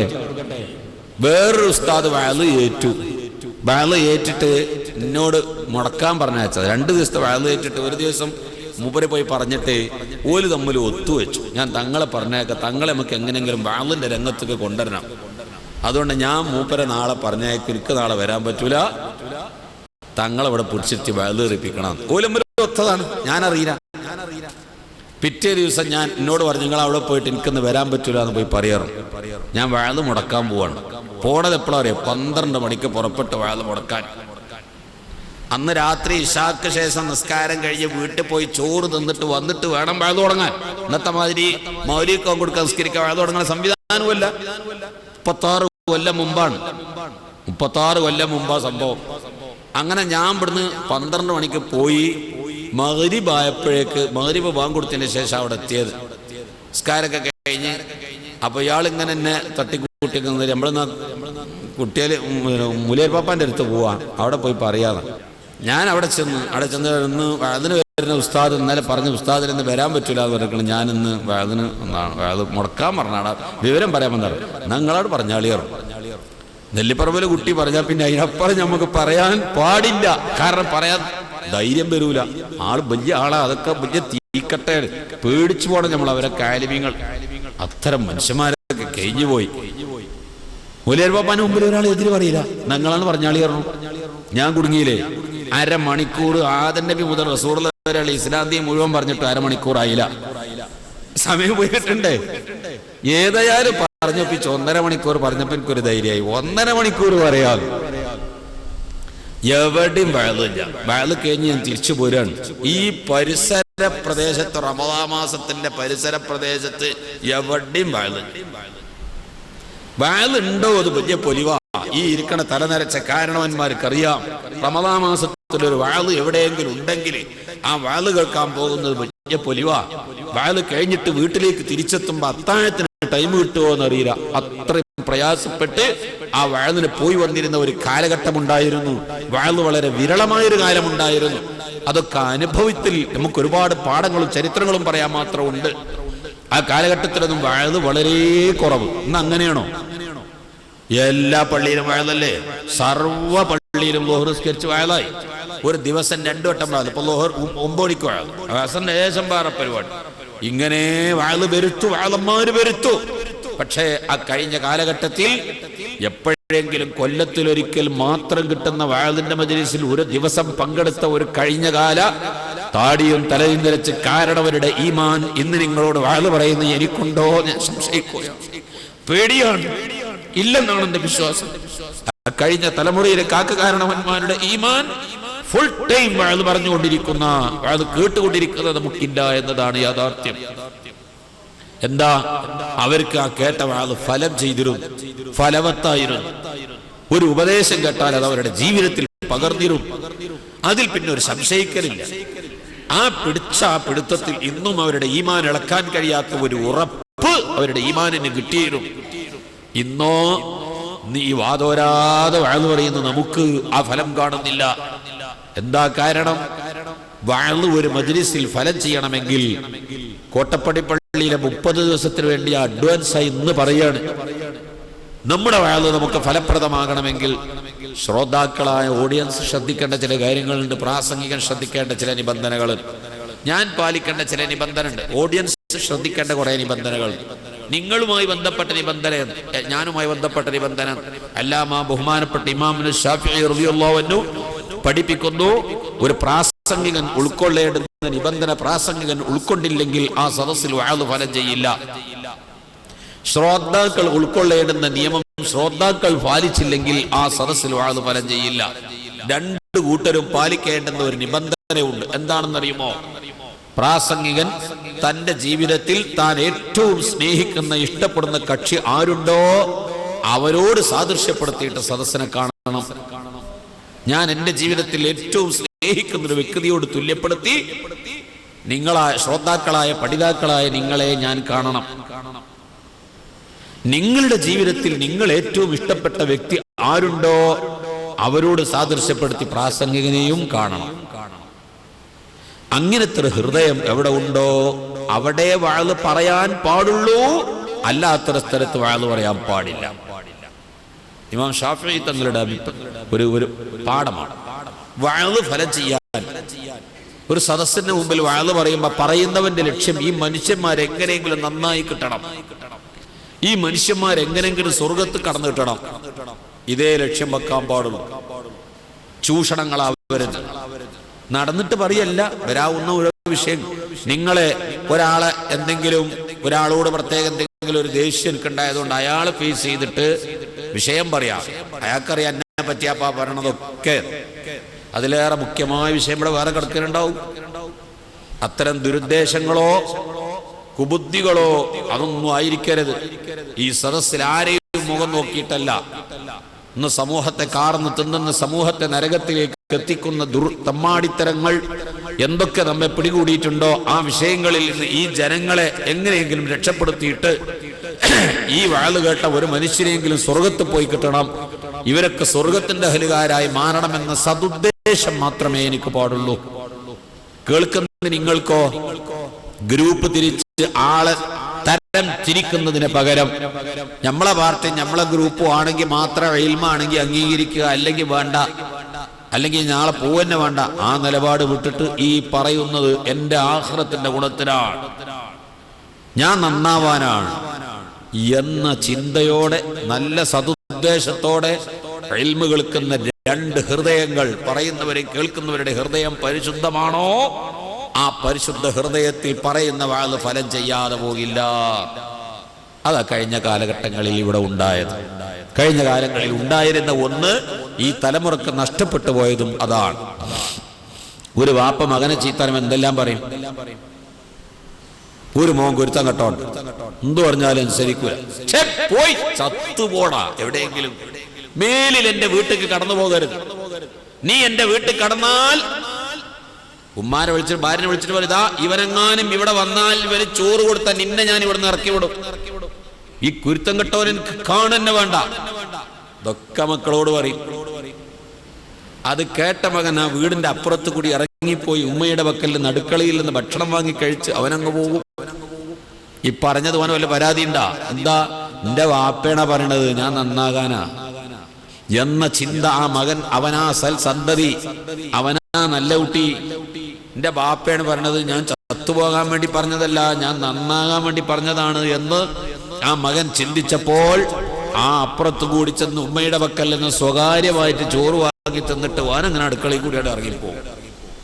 ആ പോണ പോക്കിൽ ആ മകൻ എവിടെയെങ്കിലും അവന്റെ ബൈക്കിടിച്ചിട്ട് ഒന്ന് മറിഞ്ഞു വീണു, ശരീരത്തിൽ മുറിവ് പറ്റി ഒരു അപകടത്തിൽപ്പെട്ടു എന്ന് ആ പിതാവ് കേട്ടാൽ അവന്റെ ഹൃദയം എത്രമാത്രം പൊട്ടും.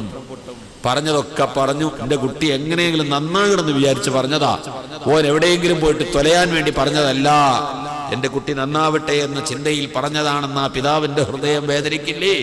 ആ കുട്ടി അപകടത്തിൽപ്പെട്ടാൽ സ്നേഹമുണ്ട്, പറയുന്നത് മകൻ നന്നാവാനാ. ഈ വാഴ്ന്നതിനിടയിൽ വല്ലപ്പോഴും വല്ല ദേഷ്യപ്പെട്ട് പറയേണ്ടി വന്നാൽ, പലപ്പോഴും നിങ്ങളെ ശകാരിക്കേണ്ടി വന്നാൽ അതെന്തിനാണ്? നിങ്ങളോടുള്ള വെറുപ്പുകൊണ്ടല്ല, സ്നേഹമാണ്, സന്തോഷമാണ്. നിങ്ങൾക്കും അങ്ങോട്ടുള്ള പ്രതികരണവും അങ്ങനത്തെ ഹൃദയം എവിടെ ഉണ്ടോ അവിടെ നമ്മളെ വാഴ് വിജയിച്ചു. എല്ലാ വാഴും വിജയിച്ചു. വാഴിന്റെ വിജയത്തിന്റെ പിന്നിലുള്ളത് നമ്മുടെ ഖൽബിന്റെ നിയ്യത്ത്, ഇഖ്ലാസ്, സതുദ്ദേശം, നല്ല ഉദ്ദേശം. ആ ഉദ്ദേശത്തോടു കൂടി കുറച്ച് ദിവസങ്ങളിൽ ഈ പള്ളിയിൽ വരാനൊരു ടൈം നിങ്ങൾ നിശ്ചയം കാണുക. എന്തു വന്നാലും ശരി, ആരോടെങ്കിലും എന്തെങ്കിലും ഫിക്സ് ചെയ്യുമ്പോ അവരോട് നിങ്ങൾ പറയും, 1 മണിക്കൂർ എനിക്കത് കഴിഞ്ഞിട്ട് പറയാം. ഒരു 1:12:45 നിസ്കാരം തുടങ്ങി 1 മണിക്ക് അവസാനിക്കുമല്ലോ. ഒരു 1:10 നമ്മളെ പ്രസംഗം തുടങ്ങിയാൽ നിങ്ങൾ അവരോട് പറയും 2:15 വരെ എന്നെ പ്രതീക്ഷിക്കരുത്, 2:15 കഴിഞ്ഞിട്ടാവാം എന്ന് ഫിക്സ് ചെയ്യുന്നൊരവസ്ഥ ഉണ്ടായിട്ട് ഇത് നിങ്ങൾ മുഖ്യമായൊരു വിഷയമായി കാണണം. നമ്മുടെ വഅദ്, നമ്മുടെ മജ്‌ലിസ് ഒരു മുഖ്യ വിഷയമായി കാണണം.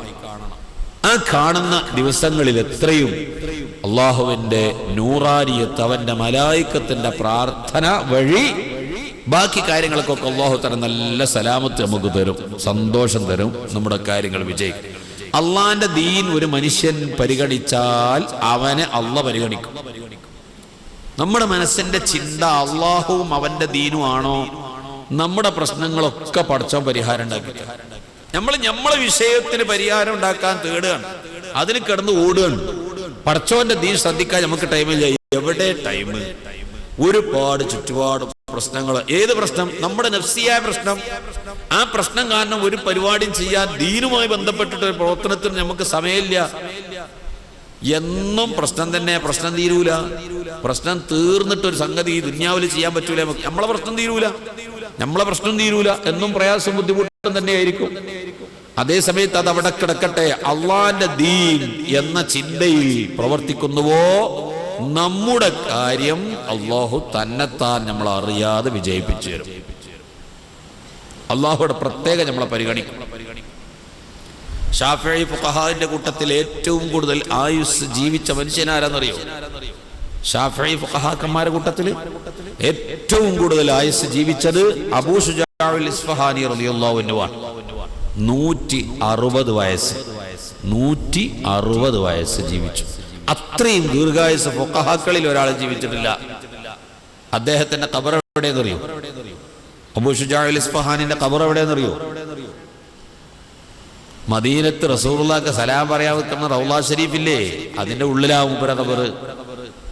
റസൂലുള്ളാഹി സ്വല്ലല്ലാഹു അലൈഹി വസല്ലം സിദ്ദീഖ് റളിയല്ലാഹു അൻഹു ഉമർ റളിയല്ലാഹു അൻഹു കഴിഞ്ഞാൽ പിന്നീട് അതിന്റെ പുറകുവശത്ത് ഒരു ഖബറുണ്ട്.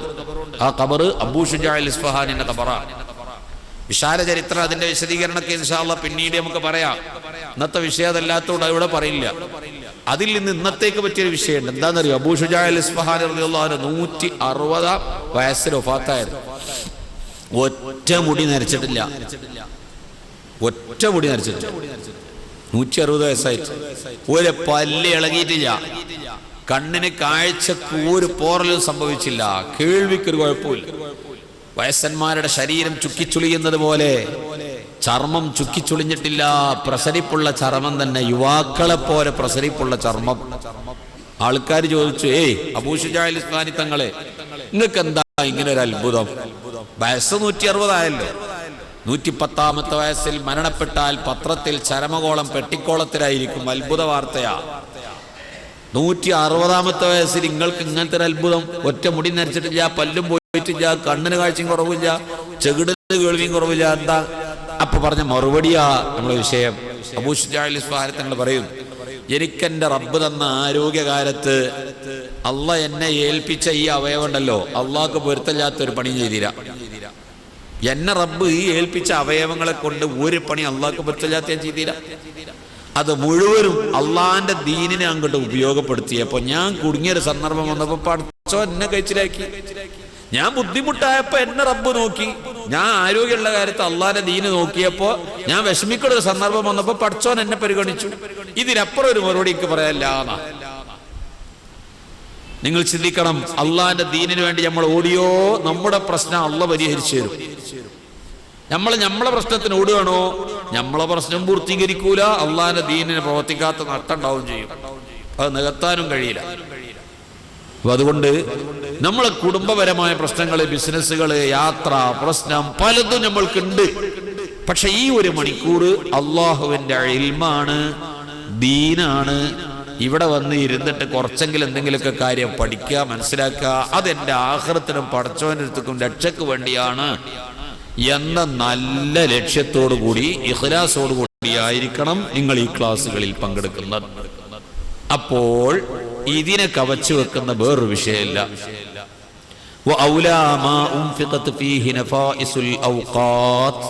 ഒരു മനുഷ്യൻ ചെലവഴിക്കുന്ന ടൈമുകളിൽ ഏറ്റവും പ്രധാനപ്പെട്ടത് ഇൽമു പഠിക്കാൻ വേണ്ടി ചെലവാക്കുന്ന ടൈമാണ്. അള്ളാന്റെ ഇൽമു പഠിക്കാൻ വേണ്ടി. റമദാൻ അല്ലാത്തൊരു കാലത്ത് ളുഹർ നിസ്കരിച്ചിട്ട് ഇതുപോലെ ഇക്കണ്ട മനുഷ്യന്മാർ, നൂറുകണക്കിന് മനുഷ്യന്മാരുണ്ടല്ലോ പോടെ. ഇത്രയും നമുക്ക് ഒരുമിച്ച് കൂടാൻ പറ്റുമോ? ഇങ്ങനെ ഒരു വിഷയത്തിൽ ഒരുമിച്ച് കൂടലോ ഇവിടെ മലപ്പുറത്തെ ഈ പള്ളിയിലോ വേറെ പള്ളികളിലോ അങ്ങനെ ഒരു ആൾ നടക്കാറുണ്ടോ? ഈ ഒരവസരല്ലേ അതിന് ഉപയോഗപ്പെടുത്താൻ പറ്റുള്ളൂ. അപ്പൊ നമ്മൾക്ക് എന്തെല്ലാം വിഷയം പഠിക്കണം? നിങ്ങൾ തന്നെ ആലോചിച്ച് നോക്കി, എന്തൊക്കെ വിഷയം നമുക്ക് പഠിക്കാൻ കിടക്കുന്നുണ്ട്. നമ്മുടെ നഫ്സിനെ നരകത്തിൽ നിന്ന് രക്ഷപ്പെടുത്താൻ ആവശ്യമായ എന്തെല്ലാം സംഗതി പഠിക്കാനുണ്ട്.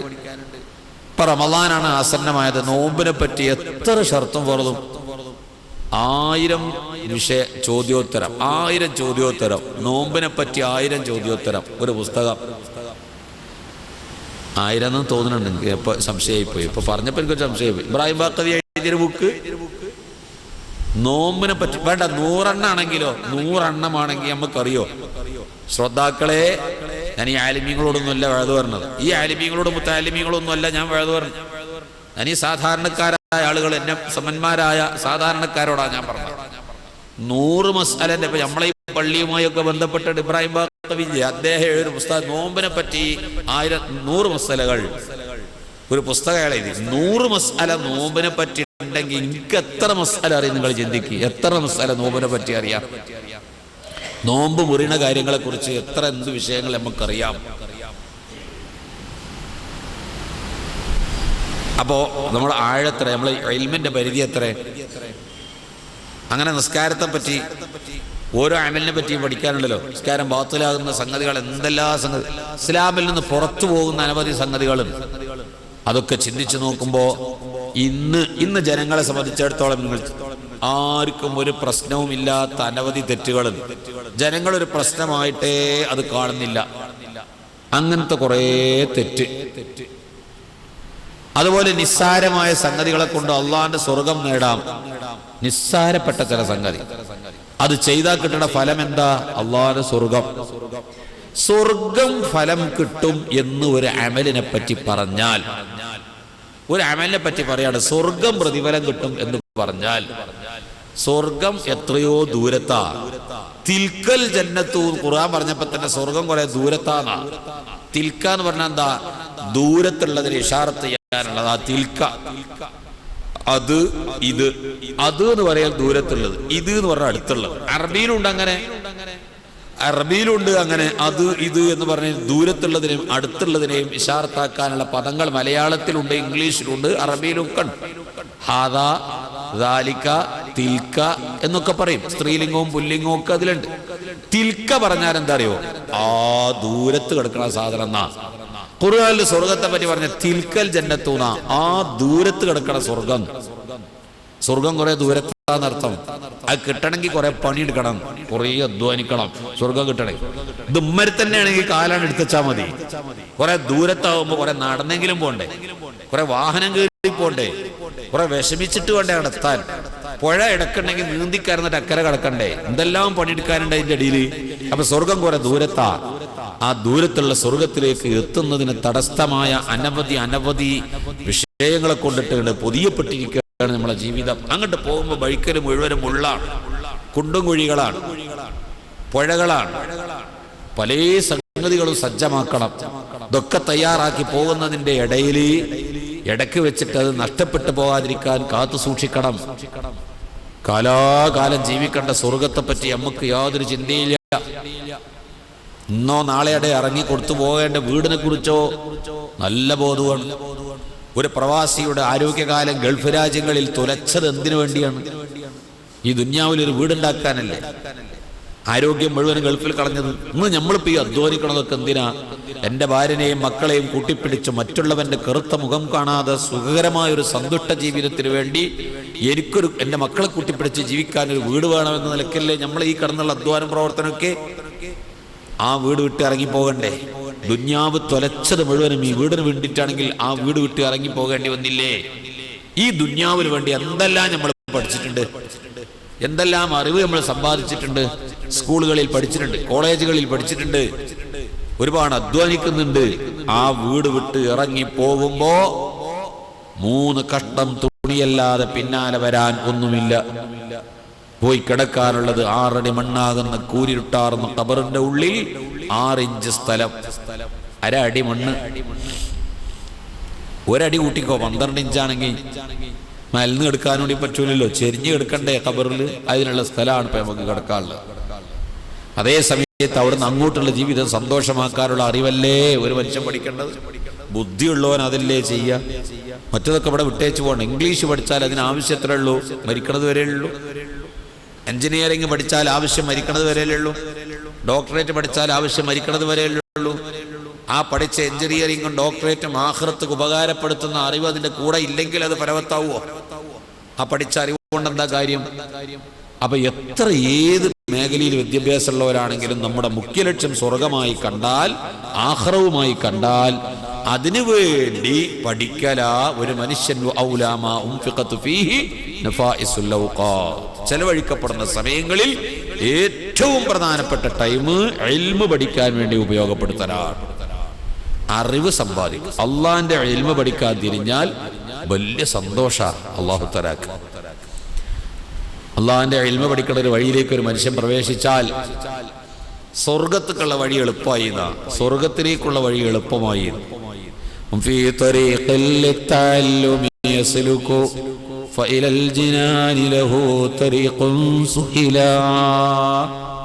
സ്വർഗത്തിലേക്കുള്ള വഴി എളുപ്പമാക്കി കൊടുത്തു.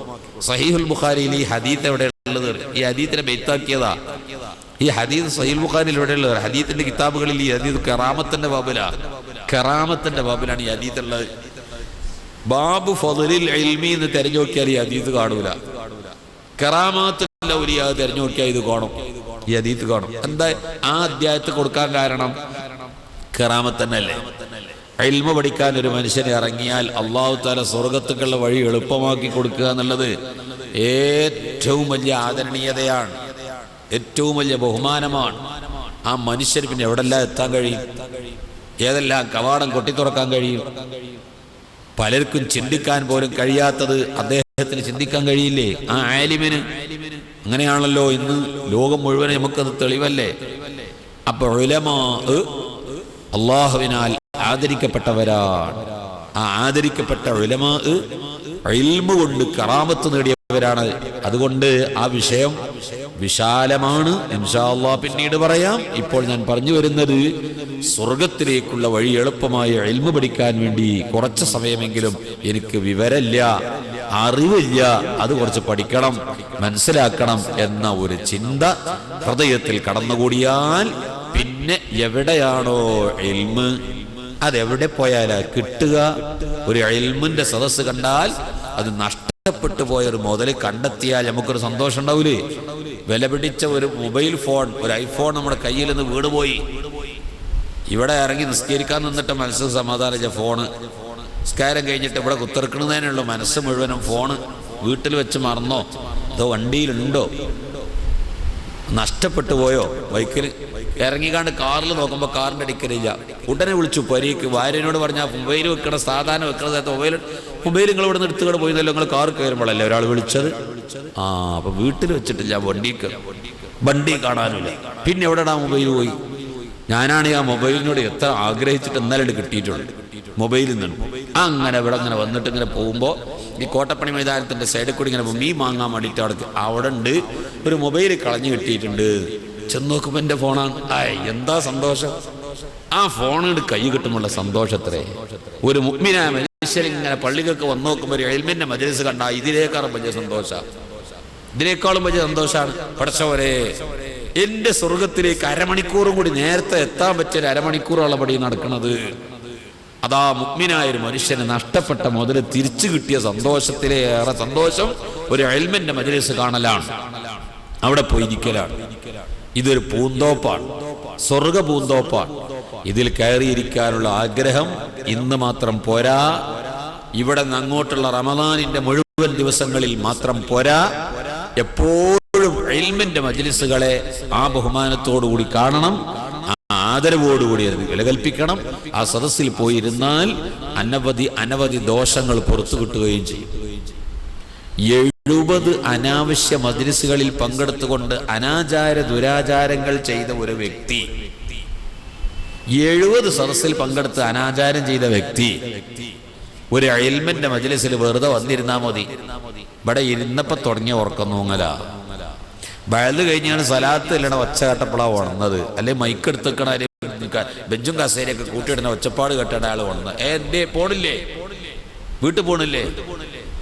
വയല് കഴിഞ്ഞു തുടങ്ങിയും ചെയ്തു മൗലായ തുടങ്ങിയപ്പോ അവിടെ ഉറങ്ങാൻ തുടങ്ങിയത്. വയലും കഴിഞ്ഞു, എല്ലാം കഴിഞ്ഞു, മൂപ്പര് അറിഞ്ഞിട്ടില്ല. എടാ, എന്നാൽ പോലും അല്ലാഹു തആല ആ 70 മജ്‌ലിസിൽ പങ്കെടുത്ത ദോഷം പുറത്തു കൊടുക്കുന്ന ഈ ഇൽമിന്റെ മജ്‌ലിസിൽ വിചാരിച്ച് ഉറങ്ങല്ലേ കേട്ടോ. ഉറങ്ങാനായിട്ട് കേട്ട് വരും ചെയ്യില്ല. ഇവിടെ പോയിരുന്നു ഉറങ്ങിയാലും കൂലിയല്ലേ എന്ന് വിചാരിച്ചുകൊണ്ട് ഉറങ്ങാനായിട്ട് മജ്‌ലിസുകാരന് എഴുത്തിക്കാഫും കിട്ടും, നീയത്തും കിട്ടും. ഇൽമിന്റെ മജ്‌ലിസായ ദോഷം പുറക്കും. പള്ളിയൊക്കെ പോയി കിടന്നുറങ്ങാന്ന് വിചാരിച്ചു ഇവിടെ വന്ന് ഉറങ്ങാറ്. അപ്പൊ ഇവിടെ വന്ന് ഉറങ്ങിയാ പോലും കൂലിയാണെന്ന് പറഞ്ഞാൽ ഈ സദസ്സിന്റെ പുണ്യത്തിലെ, ഈ സദസ്സിന്റെ ശ്രേഷ്ഠത എത്ര! 70 മജ്‌ലിസുകളിൽ പങ്കെടുത്തുകൊണ്ട് അനാചാര ദുരാചാരങ്ങൾ, ചെറുദോഷങ്ങൾ വൻദോഷത്തിന് നസൂഹായ തൗബന്നെ വേണം. ഈ മജ്‌ലിസിൽ പങ്കെടുത്തുകൊണ്ട് ഇവിടെ കുറച്ച് സമയം വെറുതെ ഇരുന്നാൽ പോലും അപ്പൊ ഈ മജ്‌ലിസ് സ്വർഗത്തോപ്പാന്ന് പറഞ്ഞത് നിങ്ങളൊന്ന് ചിന്തിച്ചു നോക്കി. ഇതൊരു സ്വർഗപ്പൂങ്കാവനമാണെന്ന് മുത്തുനബി പറഞ്ഞതിന്റെ ശ്രേഷ്ഠത.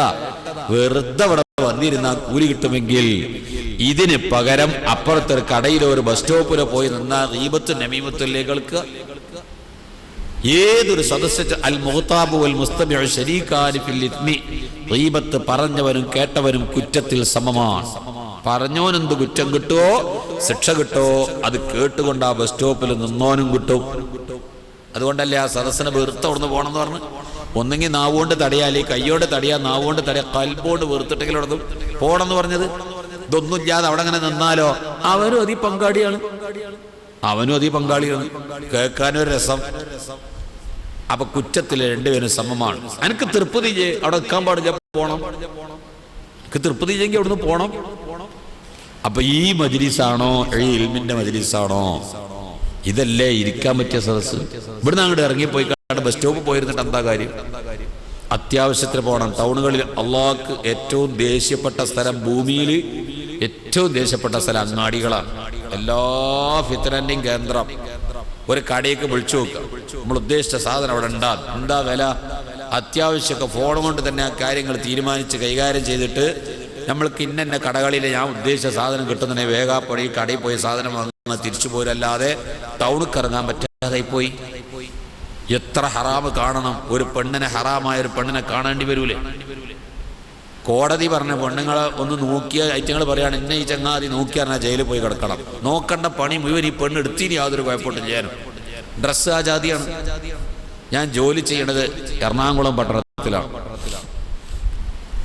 2-3 കൊല്ലം മുമ്പ് ഇവിടെ റമദാനിക്ക് പോയത്. ഇപ്പൊ ഈ കൊല്ലം റമദാനിക്ക് പോയത് സ്വൈരന്തരവാദം ഇങ്ങനെ പറഞ്ഞപ്പോ റമദാനിക്ക് ഇവിടെ കൂടുതൽ ആയിക്കോട്ടെ എന്ന് നിലയ്ക്ക് ഇക്കൊല്ലം റമദാൻ അവിടെ ഒഴിവാക്കി. റമദാന്റെ ശേഷം അവിടെ ഒരു പെണ്ണ് 10 മണിക്ക് ബസ് കയറി. രാവിലെ 10 മണിക്ക് ബസ് കയറി. കുറച്ചങ്ങോട്ട് നീങ്ങിയപ്പോ ബസ്സിലുള്ളൊരു ചെറുപ്പക്കാരന് സഹി കെട്ടു. ചെറുപ്പക്കാരൻ ബസ് തന്നെ കയറി പിടിച്ചു പെണ്ണിനെ. അവിടെ ആകപ്പാട് ബസ്സിൽ വെച്ച് ബഹളമായി, പ്രശ്നമായി. ബസ് അവിടെ നിർത്തി. ഈ പെണ്ണ് പോലീസ് സ്റ്റേഷനിൽ ചെന്നിട്ട് പരാതി കൊടുത്തു. കണ്ടക്ടറും ഡ്രൈവറും പോലീസും ബസ്സിലും കൂടി ഏറ്റ് ബസ് പോലീസ് സ്റ്റേഷനിൽ വിട്ടു. എറണാകുളത്ത് 4 മാസം മുമ്പ് സംഭവിച്ചതാ. എൻ്റെ പള്ളിയുടെ തൊട്ടടുത്ത് 4 മാസം മുമ്പ് സംഭവിച്ച യാഥാർത്ഥ്യം. പോലീസ് സ്റ്റേഷനിൽ ചെന്ന് പറഞ്ഞു, പേരും അഡ്രസ്സൊക്കെ എഴുതി, ചെക്കൻ്റെ പേരും അഡ്രസ്സൊക്കെ എഴുതി കുറിച്ചെടുത്തു. എന്നാ പൊയ്ക്കോ. പെണ്ണ് പോകാനിരിക്കുമ്പോൾ പോലീസുകാർ പോകാനായിട്ടില്ല. എനിക്ക് ഒരു ഇന്റർവ്യൂവിന് എത്തൂലായിരുന്നു, ഒരു ഇന്റർവ്യൂവിനും പോകാൻ പറ്റില്ലായിരുന്നു. എന്താ ഇന്റർവ്യൂവിന് പോയില്ലെങ്കിൽ ഞാൻ ആകെ പ്രശ്നം. എൻ്റെ ജോലി എന്ത് ജോലി നഷ്ടപ്പെട്ടാലും പോകാൻ പറ്റൂല. ഇന്റർവ്യൂ നടക്കും, നിനക്ക് ഇവിടുന്ന് പോകാൻ പറ്റില്ലായിരുന്നു. എന്താ നിനക്ക് പോകണമോ? നിന്റെ ഉത്തരവാദിത്തപ്പെട്ട ആങ്ങളെ വാപ്പ പോലത്തെ ഉത്തരവാദിത്തപ്പെട്ടവരെ വരുത്തിയിട്ട്, പാരൻസിനെ വരുത്തിയിട്ട് പോകാൻ പോകണം. അവരൊന്നും ഇപ്പോൾ വിളിച്ചാൽ കിട്ടൂല. അവർ വരട്ടെ, വരുമ്പോ പോവാ. അവിടെ എത്തി, പോലീസ് വിട്ടില്ല. എന്താ കരുതല? നീ പെറ്റീഷൻ എഴുതി കൊടുത്താൽ മാത്രം പോരാ. നിന്റെ ഈ വേഷം കണ്ടിട്ടാ ചെറുക്കൻ നിന്നെ പിടിച്ചത്. നിന്റെ ഈ വേഷം കണ്ടിട്ടാ ഈ ചെറുപ്പക്കാരൻ നിന്നെ പിടിച്ചത്. പോലീസുകാരൻ പറഞ്ഞു, പോലീസ് സ്റ്റേഷൻ, എറണാകുളത്തെ പോലീസ് സ്റ്റേഷൻ ആളോ, നിന്റെ ഈ വേഷം കണ്ടിട്ടാ ഈ ചെറുപ്പക്കാരൻ നിന്നെ കയറി പിടിച്ചത്. ഈ വേഷം ധരിച്ച് ഒരു ഇന്റർവ്യൂവിന് പങ്കെടുക്കാനും ഞങ്ങൾ സമ്മതിക്കൂലാറുണ്ട്. ആൺകുട്ടികളായ പോലീസുകാർ. അതിപ്പോ ഒരു മുസ്ലിമാ പറഞ്ഞതെങ്കിൽ അതിന്റെ പിന്നിലൊക്കെ വരെ പല ഭീകരതകളും തീവ്രവാദവും താലിബാനും ഒക്കെ കടന്നു വരും. പറഞ്ഞത് മുസ്ലിംസായ പോലീസൊന്നുമല്ല. പോലീസിലുള്ള സത്യം പറഞ്ഞു. ഈ കോലം കണ്ടാല് ആരായാലും നോക്കിപ്പോവും. മായിലാത്തും ബുമീലാത്തും അവൾ ആകർഷിപ്പിക്കുന്നവളാണ്. വൈകുന്നേരം 5 മണിക്ക് ഇന്റർവ്യൂവിന് പോകാൻ പറ്റില്ല. വൈകുന്നേരം 5 മണിക്ക് ആങ്ങളെയും ബാപ്പയും കൂടി പോലീസ് സ്റ്റേഷനിൽ വന്നു. പോലീസ് പറഞ്ഞു, ന്യായമല്ലേ ഞങ്ങൾ പറയുന്നുള്ളൂ. ഈ ചെറുപ്പക്കാരന്റെ പേരിൽ ഈ പെൺകുട്ടി പെറ്റീഷൻ എഴുതി കൊടുത്തു. അവനതാ ജയിലിന്റെ ഉള്ളിൽ കിടക്കുന്നു, ലോക്കപ്പിൽ കിടക്കുന്നു. ഇവൾ അങ്ങനെ ഇറങ്ങി പോകാൻ പറ്റുമോ? ഇവളെ ഈ വേഷം അത്ര വഷളായ വേഷാണ്. ഏത് ബുദ്ധിയുള്ളോനെ അന്നം തിന്നണോനെ മുഴുവനും വിഷമിപ്പിക്കണ വേഷമാ പെണ്ണ് ധരിച്ചത്. വെറുതല്ല, ആ പെണ്ണിന്റെ വേഷം അത്രയും മോശമായിരുന്നു. ഈ വേഷം ധരിച്ചത് കൊണ്ടല്ലേ ഈ ചെറുപ്പക്കാരൻ ഇന്ന് കൂട്ടുകിടന്നത്. ഇവള് പെറ്റീഷൻ എഴുതി കൊടുത്തിട്ട് ഞങ്ങൾ സ്വീകരിച്ചു, അവനെ ഞങ്ങൾ കൂട്ടിലിട്ടു. പക്ഷെ ഈ പെണ്ണിന്റെ വേഷം ചെയ്യും. നിങ്ങൾ ആ പെണ്ണിന്റെ വാപ്പയാണോ ബ്രദറാണോ? പരിഹാരം ഉണ്ടാക്കണം. മേലിൽ ഈ പെണ്ണി വസ്ത്രം ധരിക്കരുത്, ഇത്തരം വസ്ത്രം ആ പെണ്ണ് ധരിക്കരുത്. നിങ്ങൾ സൂക്ഷിക്കണം ആ കാര്യമെന്ന് താക്കീത് ചെയ്ത് വൈകുന്നേരം 5 മണിക്ക് ആ പെണ്ണിനെ ഇറക്കി വിട്ടു. പിറ്റേന്ന് വിഷയം പത്രത്തിൽ വന്നു. കുഴപ്പം കച്ചറയൊന്നും ആയില്ല. പ്രശ്നങ്ങളും സത്യയുടെ യാഥാർത്ഥ്യമാണ്. എത്ര എണ്ണം കാണണ, കണ്ണ് തുറന്ന ഹറാമ് കാണണ്ടേ? ഇതല്ലേ ഇന്നത്തെ ദുനിയാവിന്റെ അവസ്ഥ. ഈ നിസ്കരിച്ച നിസ്കാരം നോമ്പ് മുഴുവനും ബാത്തിലാക്കി കളയുന്നൊരവസ്ഥയല്ലേ ഉള്ളത്. പ്രിയപ്പെട്ട മുഅ്മിനീങ്ങളെ ചിന്തിച്ചു നോക്കി. അപ്പോ ടൗണിൽ ഇറങ്ങാൻ വയ്യ, ഒരു സദസ്സ് ചെന്ന് വർത്താനം പറയാൻ പറ്റുമോ? എന്തെങ്കിലും പണ്ടൊക്കെ ഇതൊക്കെ താഴേക്കടയിലുള്ള മനുഷ്യന്മാരാ ചെയ്തു, ലോക്കൽസ്. ഇന്നിപ്പോ ഇന്ന് ലോകത്ത് നടക്കുന്ന ഏറ്റവും വലിയ പ്രശ്നം എന്താ? കള്ള്, പണം, കാമിനി മൂലം, കനകം മൂലം, കാമിനി മൂലം. ഞാൻ ഏതൊരു ശ്ലോകത്തിൽ വായിച്ചിട്ടുണ്ട്. കലഹം പലവിധം ഉലകിൽ സുലഭം. 2 വരിയിലെല്ലാം ഉൾക്കൊണ്ട്. കനകം മൂലം, കാമിനി മൂലം, കലഹം ഉലകിൽ സുലഭം, കലഹം പലവിധം ഉലകിൽ സുലഭം. ഏതോ കാലത്ത് പഠിച്ചിട്ടാണ് അത്. അങ്ങനെ അത്രക്കേ ഓർമ്മ ഉണ്ടാവുള്ളൂ. അത്ര ഉണ്ടായാലും മതി. 2 വസ്തുക്കളാണ് ഈ ദുന്യാവിനെ നശിപ്പിച്ചത് അല്ലേ? ഇന്നിപ്പോ എല്ലാ മന്ത്രിമാരും MLA-മാരും MP-മാരും സമുദായത്തിന്റെ ഉന്നത കടയിൽ കിടക്കുന്ന മനുഷ്യന്മാരെ മുഴുവനും പെണ്ണും പണവും ആരോപണവും പ്രശ്നങ്ങളുമായിട്ട് ഒരു പത്രം വായിക്കാൻ വയ്യ, ഒരു പ്രസംഗം കേൾക്കാൻ വയ്യ, ഒരു രാഷ്ട്രീയ പ്രസംഗം കേൾക്കാൻ. എല്ലാവർക്കും പ്രശ്നം. ഉന്നതന്മാരെ തന്നെ പിടികൂടിയ പ്രശ്നങ്ങളാണ്.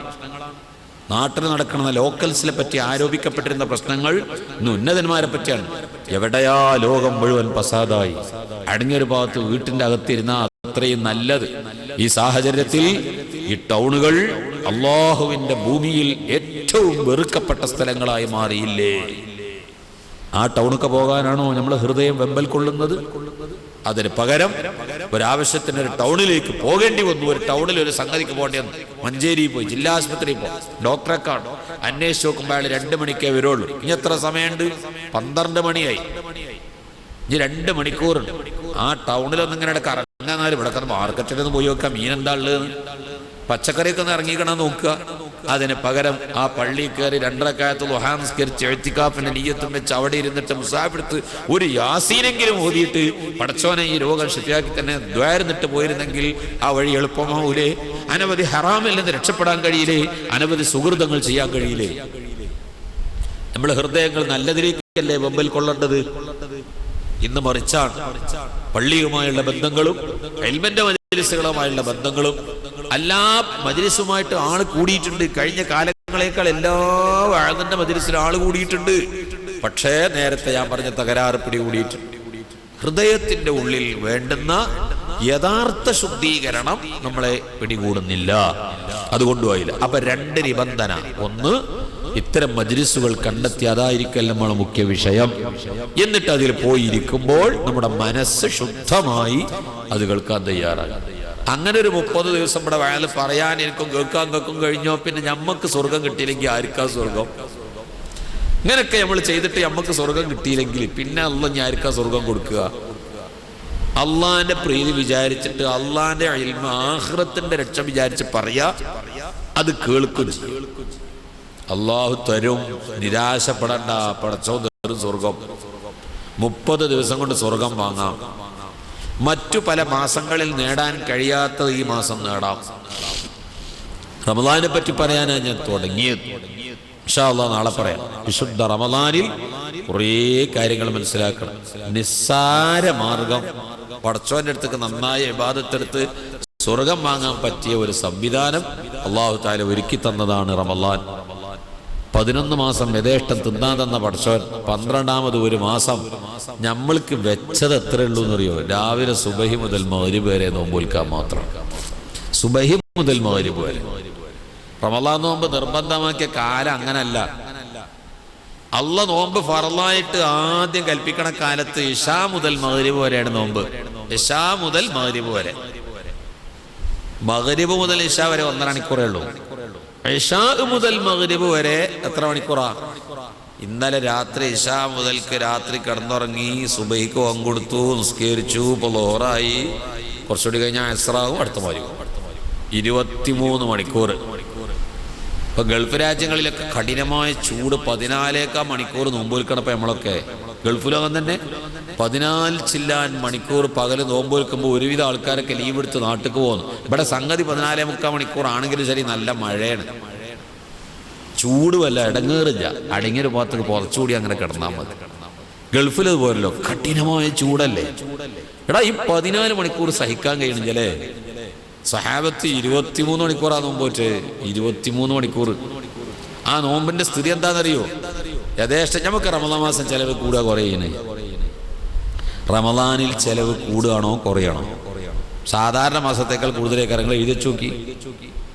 സാധാരണ മാസം ഒരു മാസം 10,000 റുപ്യങ്ങൾക്ക് ഒരു മാസങ്ങളെ കുടുംബത്തിന് ജീവിക്കാൻ 10,000 റുപ്യ വേണമെന്നുണ്ടെങ്കിൽ ഒരു 12,000 റുപ്യെങ്കിലും കുറച്ചെങ്കിലും പൈസ കൂടല്ലാതെ എന്താ? പകല് തിന്നാത്തത് കൂടി പലിശ കൂട്ടി രാത്രി ഡബിൾ തീറ്റയാണ്. നെയ്യും കൊഴുപ്പും ഫ്രൂട്ട്സും. ഒരു ഫ്രൂട്ടും വാങ്ങാത്തവൻ്റെ വീട്ടിൽ ബത്തൊക്കെ കയറി വരും. തണുപ്പുകാരായതുകൊണ്ട് കുറച്ച് കുറവുണ്ടാവുമായിരിക്കും. വേടക്കാരാണെങ്കിൽ ഒരൊറ്റ ഫ്രൂട്ടും വാങ്ങാത്ത മനുഷ്യന്റെ വീട്ടിൽ ബത്തക്ക് നോമ്പ് പോയിട്ട് എന്തോ ഒരു കൈവശം കൊടുത്ത മാതിരിയുണ്ട്. അതായിട്ട് വലിയൊരു ബന്ധമാണ്. അതെങ്ങനെ എല്ലാവരുടെ പേരെയും ഏത് മൂല്യന്മാരുടെ പേരിലും കയറി വരും. അങ്ങനത്തെ ഒരു സാധനം അത്. അള്ളാഹിന്റെ റസൂൽ വലിയ മദ്ഹ് പറഞ്ഞ സാധനം കേട്ടോ. വലിയ മദ്ഹ് പറഞ്ഞ സാധനമാണ്. റസൂലിന്റെ വലിയ മദ്ഹ് പറഞ്ഞ സാധനമാണ്. വയറിനൊക്കെ വളരെ നല്ലതുമാണ്. ആരോഗ്യപരമായി നല്ല സാധനം. വൈദ്യശാസ്ത്രം അംഗീകരിച്ച വസ്തുവാണ്. നല്ലത് നല്ല പോലെ കിട്ടിയാലൊക്കെ നല്ല സാധനമാണ്. അതുകൊണ്ടായിരിക്കും അത് റമദാനുമായിട്ട് കുറച്ച് ബന്ധം കൂടുതൽ വയറുമായി ബന്ധപ്പെട്ട ഒരു വിഷയത്തിനല്ലേ. ഏതായാലും ഇപ്പൊ ഈ റമദാൻ മാസം മഴക്കാലായതുകൊണ്ട് അതിനൊന്നും വലിയ ചെലവുണ്ടാവില്ലാതെ വെക്കുക. എന്നാലും നെയ്യും പത്തിരിയും ഒക്കെ ചെലവ് കൂടുകയാണ്. മൃഗം അള്ളാഹ് തീരുമാനിച്ച ചെലവ് കുറയാനാ, തീറ്റ കുറക്കാനാ. സ്വഹാബത്തിന്റെ സ്ഥിതി പറഞ്ഞ പട്ടിണി അങ്ങേയറ്റം പട്ടിണിയല്ലേ. അബൂ ഹുറൈറ റളിയല്ലാഹു അൻഹു ആരാ? ഖുലഫാഉൽ അർബഅത്ത് കഴിഞ്ഞ റസൂലുള്ളാഹിന്റെ ശേഷം അള്ളാഹിന്റെ റസൂലിന്റെ കാലത്ത് തന്നെ മദീനത്തെ പള്ളിയിൽ ദർസ് നടന്നപ്പോ 700ഓളം മുതഅല്ലിമീങ്ങളെ സമാജത്തിന്റെ പ്രസിഡന്റായി തെരഞ്ഞെടുക്കാൻ റസൂലുള്ള കണ്ടത് അബൂ ഹുറൈറ തങ്ങളല്ലേ. ആ മുതഅല്ലിമീങ്ങളെ നേതാവ് റഈസു അഹ്ലി സുഫ, സുഫത്തിന്റെ അഹ്ലുകാരൻ നേതാവെന്ന് റസൂലുള്ള വിശേഷിപ്പിച്ചത് അബൂ ഹുറൈറ തങ്ങളെ. ഈ മിമ്പറമക്ക് ഖത്തീബാണ് കയറണമെങ്കിൽ അബൂ ഹുറൈറത്ത് തങ്ങളെ പേര് ഇവിടുന്ന് പറഞ്ഞിട്ടല്ലേ കയറുള്ളൂ. എല്ലാ പള്ളിയിലും അൻ അബീ ഹുറൈറത്ത് റളിയല്ലാഹു അൻഹു. അപ്പൊ എന്താ ആ പേരിന്റെ ഒരു ഉയർച്ച? അല്ലാഹു തആല അബ്ദുല്ലാഹി ഇബ്നു അബീ ഹുറൈറത്ത് റളിയല്ലാഹു അൻഹുവിനെ എല്ലാ പള്ളിയിലും ഹദീസിന്റെ കിതാബ് മുഴുവെടുത്ത് പരതി നോക്കിയാൽ അബൂ ഹുറൈറത്ത് തങ്ങളെ പേര് പറഞ്ഞ അത്ര വേറൊരു സഹാബിന്റെ പേരും പറഞ്ഞിട്ടുണ്ടാവില്ല. എന്താണ്? ഇസ്ലാമിൽ റസൂലുള്ളാഹി സ്വല്ലല്ലാഹു അലൈഹി വസല്ലം തങ്ങളുടെ വഫാത്തിന് ശേഷം സ്വഹാബത്തൊക്കെ യുദ്ധവുമായി ബന്ധപ്പെട്ടു. സിദ്ദീഖ് റളിയല്ലാഹു അൻഹു പല യുദ്ധങ്ങളുമായി റസൂലുള്ളാഹി തുടങ്ങി വെച്ചതും തങ്ങൾ പറഞ്ഞയച്ചതുമായ യുദ്ധസംഘങ്ങളെ പട്ടാളക്കാരെ പല സൈന്യത്തിലെ പല ഭാഗത്തേക്കും വിന്യസിച്ചിട്ടുണ്ട്. അവർക്കൊക്കെ അത് സംബന്ധമായി ദീനിന്റെ പ്രവർത്തനങ്ങളും യുദ്ധങ്ങളും പുരോഗതി അക്കാര്യം ചിന്തിക്കേണ്ടി വന്നു. ഉമർ റളിയല്ലാഹു അൻഹു അങ്ങനെ തന്നെ, സ്വഹാബത്ത് ഖുലഫാഉർ റഷീദൊക്കെ അങ്ങനെയായി. അപ്പൊ ദർസിന്റെ കാര്യം ആരെ ഏറ്റെടുത്തു? അത് അബൂ ഹുറൈറ റളിയല്ലാഹു അൻഹു. റസൂലുള്ളാഹിയുടെ വഫാത്തിന് ശേഷം മദീനത്തെ പള്ളിയിലെ മുദരിസ് അബൂ ഹുറൈറ റളിയല്ലാഹു അൻഹു. വലിയ ആളാ. ഒരു സ്ഥലത്ത് ഇങ്ങനെ ചുരുണ്ട് കിടക്കുകയാണ്. ചുരുണ്ട് കിടന്നപ്പോ നടന്നു പോണ മനുഷ്യന്മാര് പറയേ അബൂ ഹുറൈറ തങ്ങൾ കണ്ടിട്ട് മരിച്ചു, ആള് മരിച്ചെടുക്കണുണ്ടീ, മരിച്ചെടുക്കണം, ആള് മരിച്ചു എന്ന് പറഞ്ഞു പോലെ അങ്ങനെ പോവാണ്. അപ്പൊ അബൂ ഹുറൈറ റളിയല്ലാഹു അൻഹു പറഞ്ഞു, ഞാൻ മരിച്ചിട്ടില്ല എന്ന് പറയാൻ എന്റെ നാവ് പൊന്തുന്നില്ല.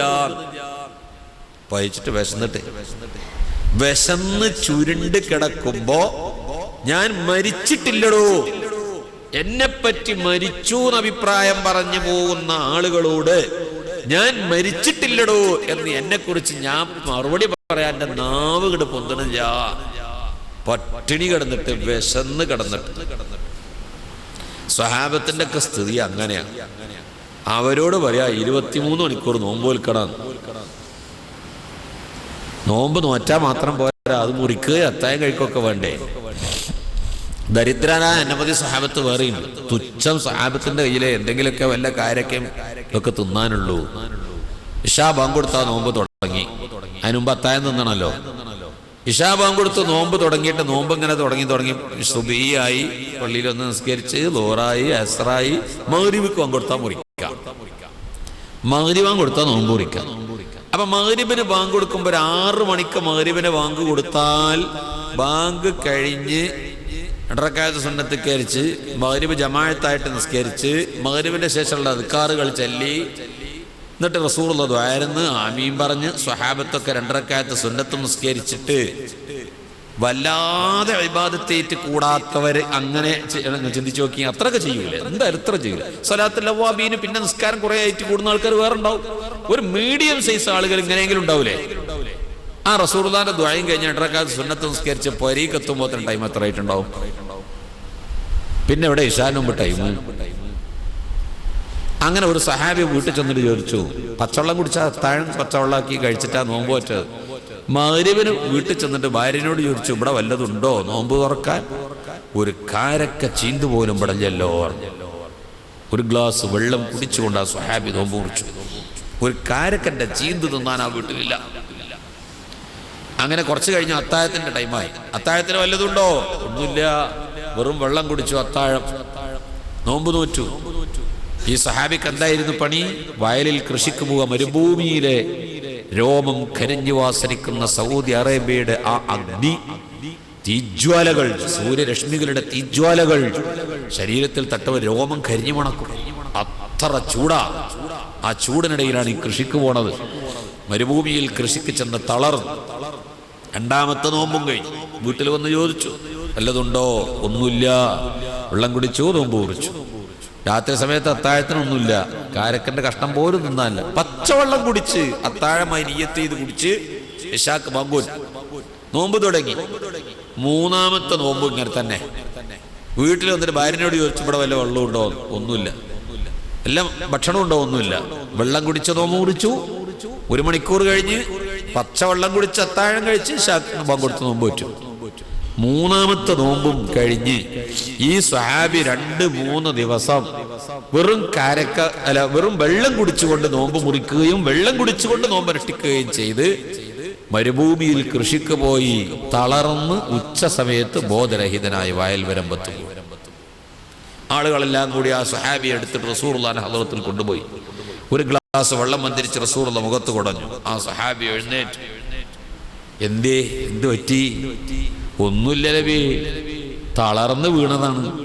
2-3 ദിവസമായി വെള്ളം കുടിച്ചിട്ട് ഭക്ഷണം കഴിക്കാനൊന്നുമില്ല. ഒരു ദരിദ്ര കുടുംബത്തിന്റെ നായകനാണ് ഞാൻ. കൃഷിക്ക് പോയില്ലെങ്കിൽ എൻ്റെ കുടുംബം പട്ടിണിയായിപ്പോ. അതുകൊണ്ട് കൃഷിക്ക് പോകാതിരിക്കാൻ പറ്റൂല. കൃഷിക്ക് പോയി തളർന്നു. വീട്ടിൽ വന്നപ്പോ ഭാര്യ പറഞ്ഞു, ഞാൻ അടുത്ത വീട്ടിൽ എവിടെയെങ്കിലുമൊക്കെ പോയി വരാം. അവരൊക്കെ തിന്നതിന്റെ വല്ല ബാക്കിയുണ്ടെങ്കിൽ, അവരൊക്കെ ഭക്ഷണം കഴിച്ചതിന്റെ വല്ല ബാക്കിയുണ്ടെങ്കിൽ നിങ്ങൾക്ക് അത്താഴമായി കൊണ്ടുവന്ന് തരാം. 3-ാമത്തെ ദിവസം ആ ഭാര്യ അത്താഴത്തിന് വേണ്ടിയിട്ട് അടുത്ത വീടുകളിലൊക്കെ പോയിട്ട് നിങ്ങൾ ആരെങ്കിലും കഴിച്ച റൊട്ടി കഷ്ണം വല്ലതും ബാക്കിയുണ്ടെങ്കിൽ തരി എന്ന് പറഞ്ഞ് ചെന്നപ്പോൾ അത് വാങ്ങി വന്നപ്പോഴേക്ക് ഇശാന്റെ പങ്ക് കൊടുത്തു. അതുകൊണ്ട് അത് തിന്നാനും പറ്റില്ല. അങ്ങനെയാണ് എൻ്റെ അല്ലാഹുവിൻ്റെ റസൂലിൻ്റെ മനസ്സ് അല്ലാഹുവിലേക്ക് ഉയർന്നു. പരിശുദ്ധ ഖുർആനിൽ സൂറത്ത് തൗബയുടെ അവസാന ഭാഗത്ത് ഒരായത്തുണ്ട്.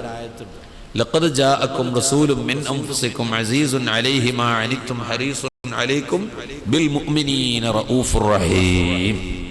ഈ ആയത്തിൽ ഒരു അംർ ഇല്ല, ഒരു നഹി ഇല്ല. അല്ലാഹുവിന്റെ ഒരു കൽപ്പന ആയത്തിലില്ല. എന്തെങ്കിലും ഒരു സംഗതി അല്ലാഹു കൽപ്പിച്ചിട്ടുണ്ടോ? ഇല്ല. എന്തെങ്കിലും ഒരു വിരോധം ആ ആയത്തിലുണ്ടോ? അതുമില്ല. അള്ളാന്റെ റസൂലിന്റെ വിശേഷണമല്ലാതെ ഈ ആയത്തിൽ ഒരു അംർ ഇല്ല, ഒരു നഹി ഇല്ല. അള്ളാന്റെ ഒരു കൽപ്പന ഈ ആയത്തിലില്ല, ഒരു വിരോധം ഈ ആയത്തിലില്ല. രണ്ടുമില്ല. അള്ളാഹ് ഒരു കാര്യം മുഅ്മിനീങ്ങളോട്, ജനങ്ങളോട് ഖുർആനിൽ കൽപ്പിക്കുമ്പോൾ ഒന്നുകിൽ നിങ്ങൾ ചെയ്യേ അല്ലെങ്കിൽ നിങ്ങൾ ചെയ്യരുത് എന്നൊരു അംറോ നഹിയോ വേണ്ടേ? രണ്ടുമില്ല. പിന്നെ ഈ ആയത്ത് എന്തിനുപയോഗിച്ചതാ? റസൂലുള്ളാഹിന്റെ മദ്ഹ് പറയാൻ മാത്രം. ആ ആയത്തിന് അള്ളാഹ് ഉദ്ദേശിച്ചത് റസൂലുള്ളാഹിന്റെ മദ്ഹ് മാത്രമാണ് ആയത്തിലുള്ളത്. എന്താണ് അതിലുള്ളത്? അതിലുള്ള പലതിൽ നിന്ന് ഒന്ന്, ഈ ഉമ്മത്ത് വിഷമിക്കുന്നത് സഹിക്കാൻ നബിക്ക് കഴിയില്ല. ഒന്നതാണ്. ഒരുപാടുണ്ട്, പിന്നീട് പറയാം. ഇതിലുള്ള ഒരാശയം, അല്ലാഹുവിന്റെ റസൂലിന് അവിടുത്തെ ഉമ്മത്ത് വിഷമിക്കുന്നത് സഹിക്കാൻ കഴിയില്ല. മുത്തുനബിയുടെ മനസ്സങ്ങ് തുറന്നു അല്ലാഹുവിലേക്ക്. ഉടനെ തന്നെ അല്ലാഹു തആല ആയത്തിറക്കുന്നു, കുലൂ വശ്റബൂ ഹത്താ യതബയ്യന ലക്കുമുൽ ഖൈത്തുൽ അബ്യദു മിനൽ ഖൈത്തിൽ അസ്വദി മിനൽ ഫജ്രി ثم أتموا الصيام إلى الليل. ഇനി മുതൽ നിങ്ങൾ രാത്രി ഭക്ഷണം കഴിച്ചോളൂ, സുബഹി വരെ തിന്നോളൂ, സുബഹി മുതൽ മഗ്രിബ് വരെ നോമ്പ് നോറ്റാ മതി എന്ന് ആ വിരിയങ്ങ് വന്നതോടുകൂടി ഇന്ന് നമ്മൾ ഈ കാണുന്ന നോമ്പ് പാസായി. സുബഹി മുതൽ മഗ്രിബ് വരെ എത്ര സുഖമായി. കഷ്ടപ്പെടാനൊക്കെ സഹാബത്ത് എല്ലാ കഷ്ടപ്പാടും ഏറ്റുകൾ അനുഭവിച്ചു. നമ്മളോട് ഇത് ഇങ്ങനെ പറഞ്ഞിട്ട് നോമ്പൊൽക്കാൻ നമുക്ക് വിചാരെങ്കിൽ ആ സഹാബത്തിന്റെ മുമ്പിൽ നാളെ എഴുന്നേറ്റിക്കാൻ പറ്റുമോ? അന്ന് രാത്രിയും പെണ്ണുങ്ങളേറ്റ് ബന്ധപ്പെടാൻ പാടില്ല, സ്ത്രീകളുമായിട്ട് റമളാനിൽ ബന്ധപ്പെടാൻ പാടില്ല. നോമ്പല്ലേ, രാത്രി നോമ്പല്ലേ. ഭാര്യയുമായി ബന്ധപ്പെട്ടിട്ട് നോമ്പ് മുറിച്ചാൽ 61 നോമ്പ് വിൽക്കണം. 61 നോമ്പ്. ഒരു നോമ്പ് ഈ മുറിച്ച നോമ്പ്. റമളാന്റെ പകൽ സമയത്ത് ഭാര്യയുമായി ബന്ധപ്പെട്ടിട്ട് നോമ്പ് മുറിഞ്ഞ ഒന്ന്, ഈ മുറിഞ്ഞ നോമ്പ് ഖളാ വിട്ട. പിന്നെ ഈ ചെയ്ത പണിക്ക് പ്രായശ്ചിത്തമായി തുടർച്ചയായി 60 നോമ്പ് വിൽക്കണം, ഇടക്ക് മുറിയാതെ. 58-59 നോമ്പ് ഒരുമിച്ച് നോറ്റു, ഒറ്റെണ്ണം ഇടപെടാതെ നോറ്റു. 60ാമത്തെ നോമ്പ് നോൽക്കുന്ന ചെറിയൊരു പനി, അന്ന് നോൽക്കാൻ പറ്റിയില്ല, അല്ലെങ്കിൽ രാത്രി നിയ്യത്താക്കാൻ പറ്റിയില്ല, മറന്നുപോയി. ഒരു നോമ്പ് മിസ്സായി പോയുള്ളൂ. 59 നോമ്പ് നോറ്റു. വെറുതെ ആയി. രണ്ടാമത് തലക്കന്ന് തുടങ്ങണം. ഈ പണി അത്ര ഗൗരവമുള്ള പണിയാണ്. റമളാൻ മാസം ആ പണി ചെയ്യരുത്, ഭാര്യയുമായി ബന്ധപ്പെടരുത്. അപ്പൊ പെണ്ണുങ്ങൾ എങ്ങനെ ഈ 60 നോമ്പ് വിൽക്കുക? ഭാര്യയും ഭർത്താവും കൂടാതെ ഇപ്പോൾ നടക്കൂലല്ലോ. ഭാര്യ എങ്ങനെ 60 നോമ്പ് വിൽക്കും? മെൻസസ് ഉണ്ടാവില്ല ഇടക്ക്. ഈ വിധി ആണുങ്ങൾക്ക് മാത്രമാണ്, പെണ്ണുങ്ങൾക്ക് ഈ വിധി ഇല്ല. 60 നോമ്പ് വിൽക്കണം എന്നുള്ള വിധി പെണ്ണുങ്ങൾക്കില്ല. പെണ്ണുങ്ങൾ ആ ഒരു നോമ്പ് വെച്ചാൽ മതി. ഇതുപോലെ കേൾക്കുന്നുണ്ടാവും. ഓലെന്ത് പ്രസാദം ഉണ്ടാക്കിയാലും നിങ്ങളെ വഴങ്ങി കിട്ടാതിരുന്നാൽ മതി, നമ്മളതിന് വഴങ്ങാതിരുന്നാൽ മതി. അവരെന്തെങ്കിലും പ്രസാദം ഉണ്ടാക്കുകയാണെങ്കിൽ തന്നെ. ഇനി അതുമല്ല, സ്നേഹമുള്ള ഒരു ഭാര്യ തന്റെ ഭർത്താവിന് എമ്മാതിരി കൊടുക്കുമോ? 60 നോമ്പ് ഒരൊറ്റെണ്ണ ഇടവിടാതെ തുടർച്ചയായി 60 നോൽക്കട്ടെ. വല്ല ദേഷ്യം ഉണ്ടെങ്കിൽ വെച്ച് തരും. ഇങ്ങനെ ഓരോന്ന് ഒന്നും കാട്ടാനും വെച്ചാ. അപ്പൊ എങ്ങനെ ആയാല് നമ്മൾ വിചാരിച്ചത് വലിയ സന്തോഷമുള്ള പരിപാടിയാണ്. എല്ലാം ഇതിന്റെ പിന്നിൽ വലിയ ഇടങ്ങേറുണ്ട്, അത് ഓക്കറിയാം. ഇയാളൊന്ന് നോൽക്കട്ടെ, 60 നോമ്പ് നോൽക്കട്ടെ, ഇത് കരുതിക്കോ. ആരെങ്കിലും വെച്ച് ചാമ്പോ വല്ലപ്പോഴും സൂക്ഷിക്കണം, നല്ലതാ. അത് പുരുഷന്മാർക്കേ ഉള്ളൂ ഈ 60 നോമ്പ് നോൽക്കാന്നുള്ള വിധി, പുരുഷന്മാർക്കുള്ളൂ, സ്ത്രീകൾക്കില്ല. ഉമർ റളിയല്ലാഹു രാത്രി സംസ്കാരം കഴിഞ്ഞ് പുരയിൽ ചെന്നിട്ട് രാത്രിയും ബന്ധപ്പെടാൻ പാടില്ല. ആ കാലത്ത് അങ്ങനെയാണ്, രാത്രി നോമ്പാണ്, രാത്രി ബന്ധപ്പെടാൻ പാടില്ല. ഉമർ റളിയല്ലാഹു സംസ്കാരം കഴിഞ്ഞ് വീട്ടിലേക്ക് ചെന്നു, ഭാര്യയുമായി അങ്ങ് ബന്ധപ്പെട്ടു. പഠിച്ചോനെ ചെയ്തു പോയല്ലോ എന്നായി, ഒരബദ്ധം പറ്റിപ്പോയല്ലോ. സുബഹിക്ക് പള്ളിയിൽ വന്നിട്ട് എല്ലാ നിസ്കാരത്തിനും അവ്വൽ സ്വപ്നം തന്നെ ഉണ്ടാണ്. ഉമർ റളിയല്ലാഹുവിനെ കാണാനില്ല. എവിടെ പോയി ഉമർ? അല്ലാഹുവിന്റെ റസൂൽ അന്വേഷിച്ചു. ഉമർ റളിയല്ലാഹു പോയി? ഉമർ എവിടെ പോയി? അപ്പൊ ആ പള്ളിയുടെ ഒരു മൂലയിൽ ഇരുന്നു കൊണ്ടൊരു കരച്ചിൽ കേൾക്കുന്നു. സൂക്ഷിച്ചു നോക്കിയപ്പോൾ ഉമർ റളിയല്ലാഹുവിനുമാണ്. എന്താ ഉമറേ കരയുന്നത്? വാ. അടുത്ത് വിളിച്ചു.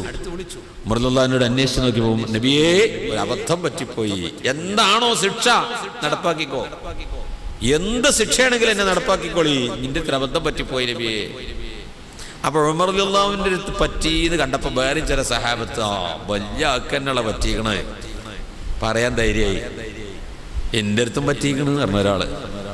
അപ്പൊ വേറെ ആള് പറഞ്ഞ് എനിക്കും പറ്റിക്കണ് പറഞ്ഞു. അങ്ങനെ നോക്കുമ്പോ സദസ്സിൽ പലർക്കും പറ്റിക്കണം. ഇത് ഉമർ റളിയല്ലാഹുവിന് പറഞ്ഞപ്പോ എല്ലാവർക്കും ധൈര്യമായി. ഉമർ റളിയല്ലാഹുവിനെ അല്ല പറഞ്ഞത്, വേറെ ആളെ പറഞ്ഞു ഉമർ ബോളെടുക്കും. ഇത് ഉമർ റളിയല്ലാഹുവിനെ പറ്റിയപ്പോ ഓരോരുത്തർ ഞങ്ങൾക്കും പറ്റിക്കണം അങ്ങനെ ഒരു അബദ്ധം നബിയെ. അപ്പോഴാണ് അലിമല്ലാഹു അന്നകും കുൻതും തഖ്താനൂന അൻഫുസകും ഫതാബ അലൈക്കും ഫല്ലാന ബാശിറൂഹുന്ന. പടച്ചോനറിയാം നിങ്ങളൊരു അബദ്ധം പറ്റിയതാണ്, നിങ്ങൾ മനഃപൂർവ്വം ചെയ്തതല്ല, നിങ്ങളൊരുത്തര അബദ്ധം പറ്റിയതാണ്, നിങ്ങൾക്ക് അതിന് പശ്ചാത്താപമുണ്ട്, തൗബയുണ്ട് എന്ന് അള്ളാഹുവിനറിയാം. അതുകൊണ്ട് അള്ളാഹ് നിങ്ങളുടെ തൗബ സ്വീകരിച്ചിരിക്കുന്നു. നിങ്ങളാണ് ബന്ധപ്പെട്ടോളി, രാത്രി സമയത്ത് ബന്ധപ്പെട്ട ഒരു കുഴപ്പമില്ല എന്ന വിധി ആ സ്വഹാബത്ത് നേടിയെടുത്തു. രാത്രി കഷ്ടപ്പെടാനൊക്കെ അവര്, സുഖിക്കാൻ നമ്മളും. ഈ സുഖം മുഴുവനും നമുക്ക് കിട്ടിയിട്ടും ഈ വിശുദ്ധ റമളാനിന്റെ അതിന് അർഹമായ രൂപത്തിൽ പ്രവർത്തിച്ചില്ലെങ്കിൽ എന്തായിരിക്കും നാളെ ആ സ്വഹാബത്തിന് മുമ്പിൽ നമ്മളൊക്കെ നിർത്തിയിട്ട് അള്ളാഹ് വിചാരണ ചെയ്യുമ്പോ നമുക്കൊക്കെ എന്താ പറയാ? പടച്ച തമ്പുരാൻ കാക്കട്ടെ, നമ്മളെയൊക്കെ നന്നാക്കി തരട്ടെ. ഇൽമു പഠിക്കാനും ഇസ്ലാമിനെ പഠിക്കാനും ഇസ്ലാമുമായി കൂടുതൽ അടുക്കുവാനും ഓരോ മേഖലകളിലേക്കും ഇറങ്ങിച്ചെന്ന് പരിശുദ്ധ ഇസ്ലാമിന്റെ നിയമങ്ങൾ മനസ്സിലാക്കി അത് ജീവിതത്തിൽ പകർത്തി വരും തലമുറക്ക് കൈമാറുവാനും അള്ളാഹു നമുക്ക് ഭാഗ്യം നൽകുമാറാവട്ടെ. പടച്ചവനെ, ഇത് വിശുദ്ധ റമളാൻ തെമ്മാടികൾക്ക് നന്നാകാനുള്ള ഒരു ചാൻസാണ്. സ്വാലിഹീങ്ങൾ അവരുടെ പദവി സ്വർഗലോകത്ത് ഉയരുമ്പോൾ തെറ്റ് ചെയ്ത് ജീവിച്ച തെമ്മാടികൾക്ക് കൂടുതൽ അധ്വാനിക്കാതെ സന്തോഷമായി രക്ഷപ്പെടാൻ, നരകത്തിൽ നിന്ന് കയറി സ്വർഗം പ്രാപിക്കാൻ പറ്റിയ നീ വെച്ച ഒരു ഓഫറാണ്.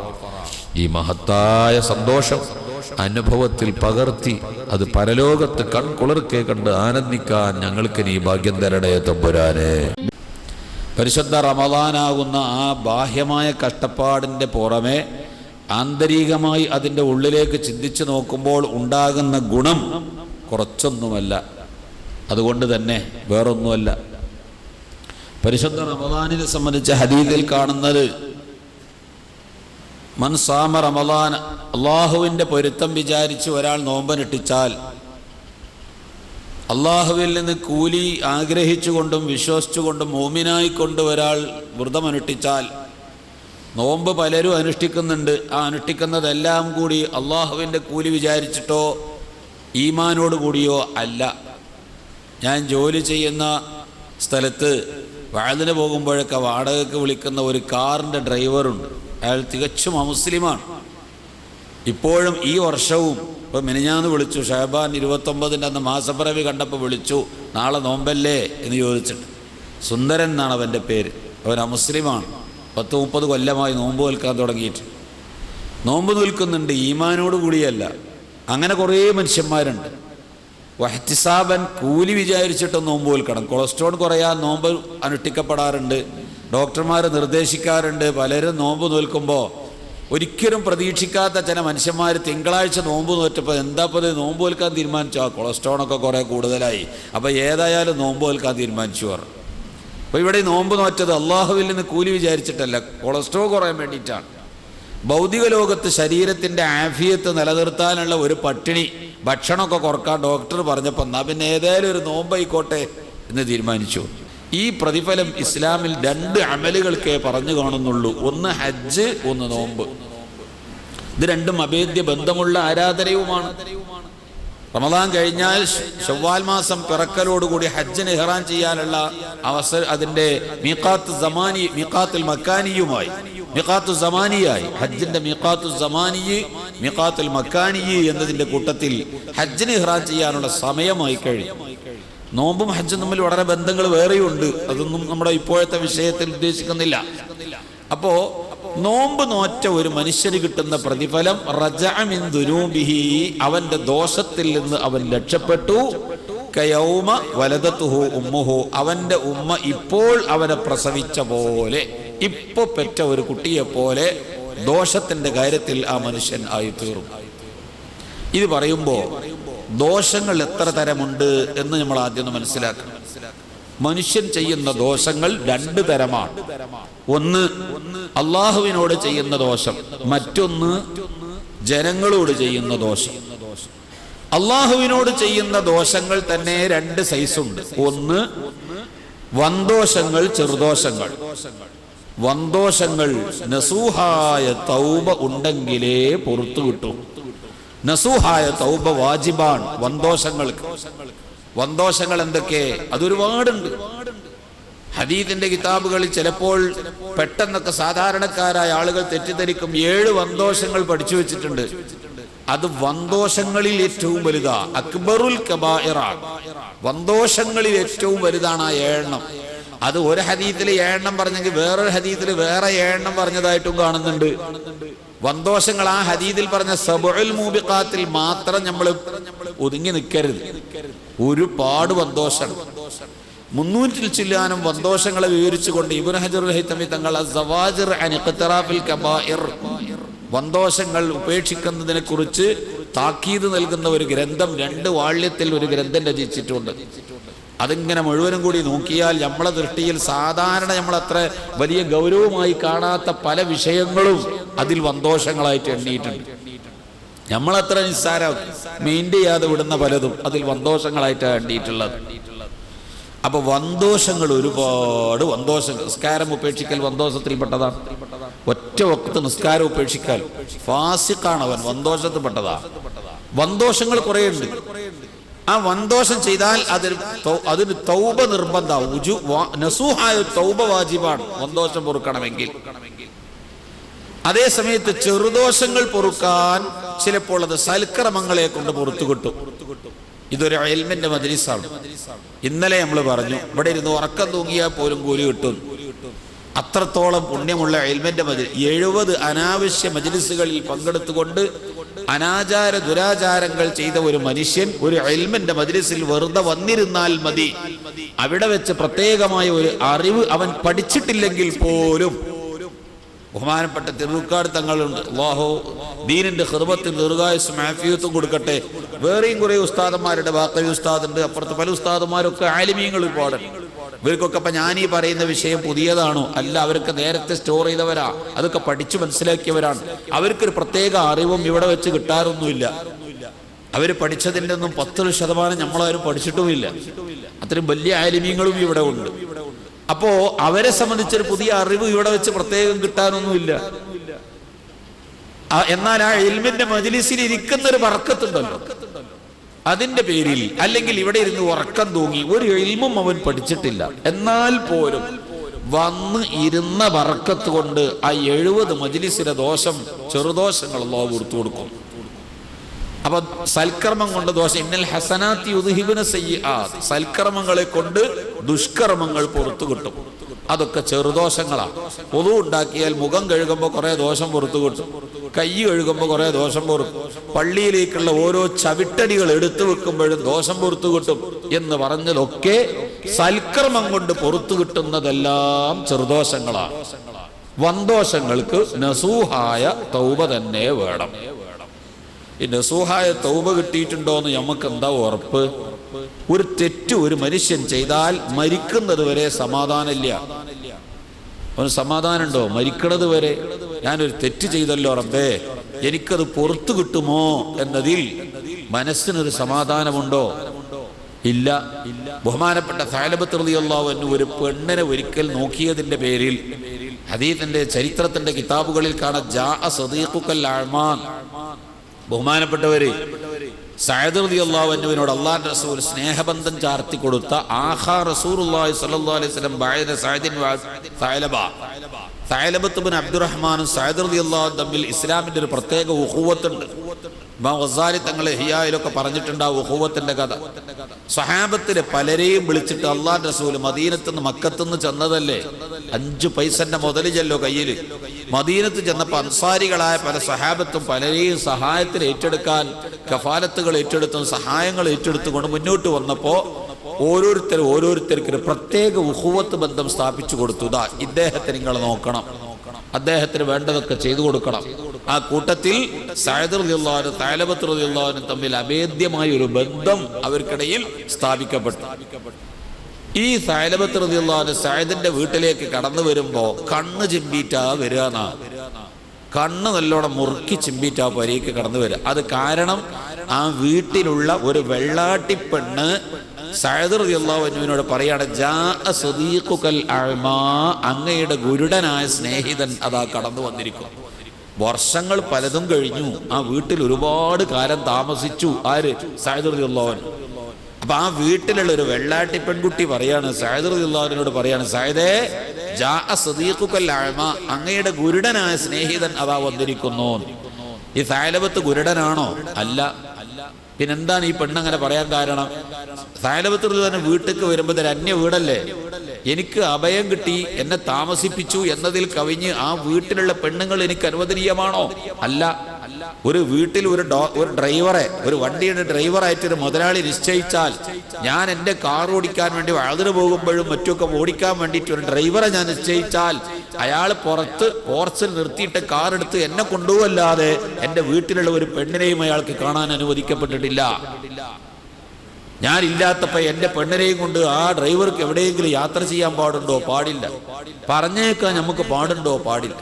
അയാൾ കുറെ കാലമായില്ലേ നമ്മളെ വീട്ടിൽ, എന്തെല്ലാം ഉപകാരമാണ് ആ ചങ്ങാതിനെ കൊണ്ട് കിട്ടുന്നത്. വളരെ വിശ്വാസ, യാതൊരു അബദ്ധവും സംഭവിക്കില്ല. പറഞ്ഞിട്ട് കാര്യമില്ല മോനെ, ഇബ്ലീസ് മൂന്നാമനാണ്, വല്ല അബദ്ധവും അവൻ ചെയ്യിപ്പിച്ചേക്കാം, വല്ലപ്പോഴും അത് ചെയ്തേക്കാം. കാണാനും തൊടാനും അത്തരം ഒരു ബന്ധങ്ങൾക്കും ആ വീട്ടിന്റെ ഉള്ളിലേക്ക് കടന്നു വരാനും ഒരിക്കലും അനുവദിച്ചൂടാ, ഒരിക്കലും അത് പാടില്ലാത്തതുമാണ്. ഈ സൂക്ഷ്മത പ്രത്യേകം പുലർത്തേണ്ട ഒരു കാലമാണിത്. സഅദ് റളിയല്ലാഹു അൻഹുവിന്റെ ഈ സ്നേഹിതൻ കടന്നു വരുമ്പോ സഅലബത്ത് കണ്ണ് ചിമ്പിട്ടാ വരിക. അബദ്ധത്തിലെങ്കിലും ഒരു പെണ്ണിനെ കാണേണ്ടി വരുമോ എന്ന് പേടിച്ചിട്ട്. യാദൃച്ഛികമായി കണ്ടത് തെറ്റല്ല, പിന്നെയും നോക്കരുത് വെച്ചാൽ മതി. നോക്കിപ്പോയി, ഒരിക്കലും പ്രതീക്ഷയില്ല, ചിന്തിച്ചിട്ടില്ല, നോക്കിയത് ഒരു പെണ്ണിനെ പോയി. രണ്ടാമട്ടം നോക്കരുത്, അത് പെണ്ണാന്ന് മനസ്സിലായ പിന്നാണ് നോക്കരുത്. സഅലബത്ത് റളിയല്ലാഹു അൻഹു അത് അബദ്ധത്തിൽ പോലും പെടരുത് എന്ന് വിചാരിച്ചിട്ട് കണ്ണ് ചിമ്മിയിട്ട് ആ വീട്ടിലേക്ക് കടന്നു വരിക.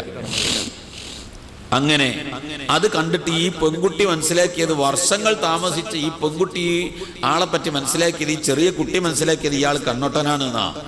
അതുകൊണ്ട് ആ സഅദിനോട് പറഞ്ഞത്, ജാഅ സദീഖുക്കൽ അഅ്മാ, അങ്ങയുടെ ഗുരുടനായ സ്നേഹിതൻ അതാ കടന്നു വന്നിരിക്കുന്നു. ഒരിക്കൽ മദീനത്ത് നിന്ന് റസൂലുള്ളാഹി, ഞാൻ വിശാലമായ ചരിത്രം ചുരുക്കി പറഞ്ഞു വിടുകയാണ്. അള്ളാഹുവിന്റെ റസൂൽ 10 പേരെ യുദ്ധത്തിന് പറഞ്ഞയച്ചു. ആ കൂട്ടത്തിൽ സഅദ് റളിയല്ലാഹു അൻഹു പെട്ടു.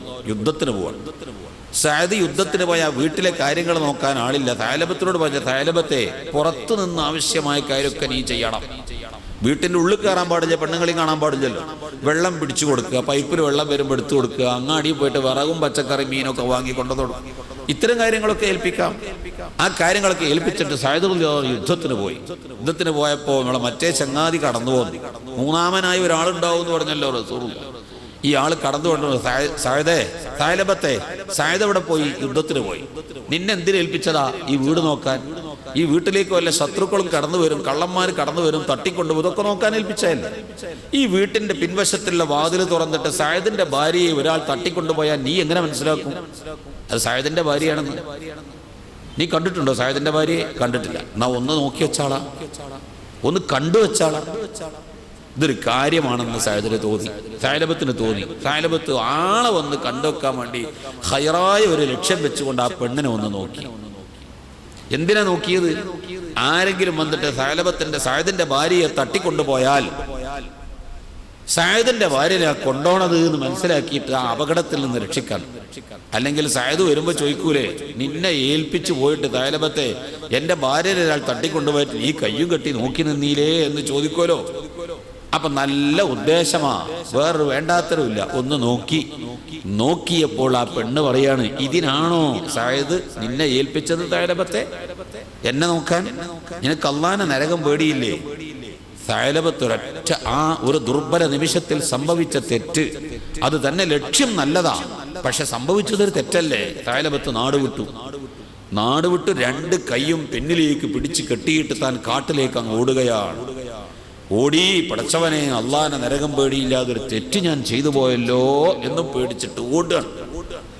യുദ്ധം കഴിഞ്ഞ് മദീനത്ത് 10 പേര് തിരിച്ചു വന്നപ്പോ 9 പേരെ സ്വീകരിക്കാൻ ആള് പോയിട്ടുണ്ട്, ഒരാളെ സ്വീകരിക്കാൻ ആള് പോയില്ല. ആര്? സയദിനെ സ്വീകരിക്കാൻ സൈലബത്താ വരേണ്ടത്, ഒന്ന് കാണുന്നില്ല. എന്തോ ഒരു പന്തികേടുണ്ടെന്ന് മനസ്സിലാക്കിയ സയദ് ഉടനെ തന്നെ വീട്ടിൽ ചെന്ന് അന്വേഷിച്ചു. സൈലബത്തോടെ പോയി.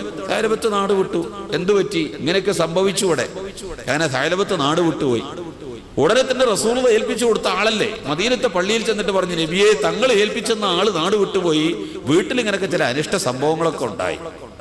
അള്ളാഹുവിന്റെ റസൂൽ ഉമർ റളിയല്ലാഹു അൻഹുവിനെയും സൽമാനുൽ ഫാരിസ് റളിയല്ലാഹു അൻഹുവിനെ വിളിച്ചിട്ട് പറഞ്ഞു, നിങ്ങൾ ഈ മക്ക മദീനക്കിടയിലുള്ള സർവ്വ പർവ്വതങ്ങളും അരിച്ചു വെറുക്കണം, എവിടെങ്കിലും ഉണ്ടാവും സൈലബത്ത്, പിടിച്ചു കൊണ്ടുവരണം.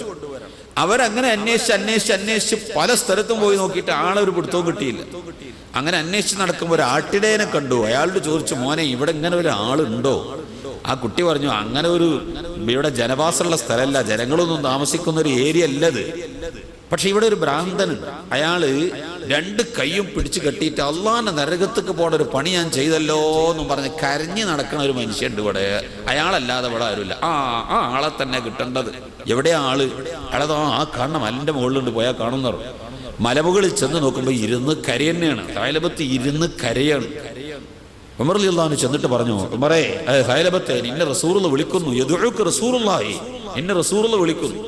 സൈലബത്ത് പറഞ്ഞു, എനിക്ക് വരാൻ പറ്റൂല. ഈ കണ്ണുകൊണ്ട് ഇനി റസൂലുള്ളാഹിനെ കാണാൻ പറ്റൂല, ഇത് മലിനമായി പോയി, അതുകൊണ്ട് എനിക്ക് റസൂലുള്ളാഹിനെ കാണാൻ പറ്റില്ല, ഞാൻ വരില്ല. ഉമർ റളിയല്ലാഹു അൻഹു റസൂലുള്ളാഹിയെ വിളിക്കണത്, റസൂലുള്ളാഹിന്റെ ക്ഷണം നിരസിക്കരുത്. സൈലബത്ത് റളിയല്ലാഹു അൻഹു, ഈ കണ്ണുകൊണ്ട് റസൂലുള്ളാഹിനെ കാണാൻ പറ്റൂല, മോശമായി പോയി, ഞാൻ വരില്ല. എന്തു പറഞ്ഞാലും വിടൂല എന്ന് കണ്ടപ്പോൾ, നിന്നെ റസൂലുള്ളാഹിയെ വിളിക്കണത്, അത് നീ തട്ടാൻ പാടുണ്ടോ എന്ന് പറഞ്ഞപ്പോ സൈലബത്ത് റളിയല്ലാഹു അൻഹു പറഞ്ഞു, 2 ഡിമാൻഡ് അംഗീകരിക്കുകയാണെങ്കിൽ ഞാൻ വരാം. ഒന്ന്, എന്നെ കമിഴ്ത്തി കിടത്തിയിട്ട് നിലത്തുകൂടി കാലുമേൽ കയറിട്ട് വലിച്ചിട്ട് മദീന വരെ കൊണ്ടുപോകുമെങ്കിൽ ഞാൻ വരാം. ഈ മുഖത്തുള്ള കണ്ണിനെ നിന്ദ്യമാക്കാൻ വേണ്ടി. രണ്ടാമത്തത്, മദീനത്തെ പള്ളിയിൽ ഞാൻ വരുമ്പോൾ റസൂലുള്ളാഹി തങ്ങൾ ഇങ്ങനെ ഇരിക്കുകയാണെങ്കിൽ പെട്ടെന്ന് റസൂലുള്ളാഹിനെ ഫേസ് ചെയ്യരുത്, എനിക്കതിന് കഴിയില്ല. അള്ളാഹുവിന്റെ റസൂൽ നിസ്കാരത്തേക്ക് പ്രവേശിക്കുമ്പോൾ മാത്രം എന്നെ ആ സൊഫിൽ കൊണ്ടുപോയി നിർത്തുക. പെട്ടെന്ന് റസൂലുള്ളാഹിനെ ഫേസ് ചെയ്യാൻ എനിക്ക് പ്രയാസമുണ്ട്. ബഹുമാനപ്പെട്ട സഅദ് റളിയല്ലാഹു അൻഹുവിന്റെ അഭിപ്രായം മാനിച്ചു മദീനത്ത് കൊണ്ടുവന്ന് നോക്കി. ഇവിടെ ചരിത്രത്തിൽ 2 റിവായത്ത് കാണാം. അള്ളാഹുവിന്റെ റസൂൽ നിസ്കാരത്തിലേക്ക് പ്രവേശിച്ചു, അൽഹാക്കുമുത് തകാസുർ സൂറത്താ ഓതുന്നത്, അത് കേട്ടിട്ട് പേടിച്ച് മരിച്ചു. മറ്റു റിവായത്തിൽ നിസ്കാരത്തിൽ പ്രവേശിച്ചു, നിസ്കാരം തുടങ്ങട്ടെ എന്ന് കാത്തു നിന്നു. നിസ്കാരം ബിലാൽ റളിയല്ലാഹു അൻഹു ഇഖാമത്ത് കൊടുത്തു, നിസ്കാരം തുടങ്ങിയ സഫിൽ കൊണ്ടുവന്ന് നിർത്തി. നിസ്കാരമൊക്കെ കഴിഞ്ഞിട്ട് ഈ സൽമാനുൽ ഫാരിസ് ഉമർ റളിയല്ലാഹു അൻഹു വിളിച്ചിട്ട് പറഞ്ഞു, അല്ല ഞാൻ നിങ്ങളെ പറഞ്ഞയച്ച കാര്യം എന്തായി? ആളെ കിട്ടിയോ? അതേ കിട്ടി, അതാ ഇരിക്കുന്നു നബിയെ. അടുത്ത് വിളിച്ചു, സൈലബത്തിന് അടുത്ത് വിളിച്ചു. സൈലബത്ത് കരഞ്ഞിട്ട് പറയാൻ കഴിയുന്നില്ല. ആ കരച്ചിലിനിടയിൽ കൂടി പറഞ്ഞു, നബിയെ ഞാനൊരു ഭീമമായ തെറ്റ് ചെയ്തു പോയി, അത് പുറത്തു കിട്ടാനെന്ത് മാർഗമുണ്ടെന്ന് സമാധാനിക്കാതെ കരയാണ്. ഒരു രക്ഷയും കിട്ടുന്നില്ല, ഒരു സമാധാനവും കിട്ടുന്നില്ല. അല്ലാഹു റസൂൽ പറഞ്ഞ, സൈലബത്തെ നീ ചെയ്ത തെറ്റ് പൊറുക്കാൻ മാത്രം നീ കരഞ്ഞിട്ടുണ്ട്, വലിയൊരു തൗബയാണ് നീ ചെയ്തത്, അതുകൊണ്ട് അല്ലാഹുവിന്റെ ദോഷം പുറത്തു തരും, സമാധാനിക്ക്. എന്തു പറഞ്ഞിട്ടും താലബത്തിന് സമാധാനം. റസൂൽ നേരെ പറഞ്ഞിട്ടും തന്റെ മനസ്സിനൊരു സമാധാനം കിട്ടണ്ടേ? അള്ളാഹിന്റെ നരകത്തേക്ക് പോണ പണി ചെയ്തിട്ട് ഞാൻ അതിൽ നിന്ന് കഴിച്ചിലായി എന്ന് ഉറപ്പ് കിട്ടണമെങ്കിൽ നാളെ പരലോകത്ത് വരണ്ടേ? അത് വരെ സമാധാനം ഉണ്ടോ? മരിക്കോളം സമാധാനം ഉണ്ടോ ആ മനുഷ്യന്? അള്ളാഹുവിന്റെ റസൂൽ പറഞ്ഞു, താലബത്തെ സമാധാനിക്ക്. പരിശുദ്ധ ഖുർആനിൽ നിന്ന് ഒരായത്ത് ഞാൻ പഠിപ്പിച്ചു തരാം. ഈ ആയത്തിനെ ഓതിയാൽ അള്ളാഹു നിന്റെ ദോഷമൊക്കെ പുറത്തു തരും. നല്ല നിലക്ക് ഈ ആയത്ത് പാരായണം ചെയ്ത് പോയിക്കോ, വീട്ടിൽ പോയിക്കോ. എന്താണ് ആയത്ത്? റബ്ബനാ ആതിനാ ഫിദ്ദുനിയാ ഹസനതൻ വഫിൽ ആഖിറതി ഹസനതൻ വഖിനാ അദാബന്നാർ. അങ്ങനെ ഓതിക്കോ. അത് ഓതുമ്പോൾ അള്ളാഹു തആല ചെയ്ത ദോഷമൊക്കെ പുറത്തു തരും. അതിന് മാത്രം നീ കരഞ്ഞിട്ടുണ്ട്. ബഹുമാനപ്പെട്ട തലവത്ത് പറഞ്ഞു, നബിയെ ആ ഒരായത്ത് കൊണ്ട് പൊറുക്കാൻ മാത്രമൊന്നും അല്ല ഞാൻ ചെയ്ത തെറ്റ്. എന്താ ഈ പറയുന്നത്? കലാമുല്ലാഹി അഅ്ലമു മിൻ ദംബിക.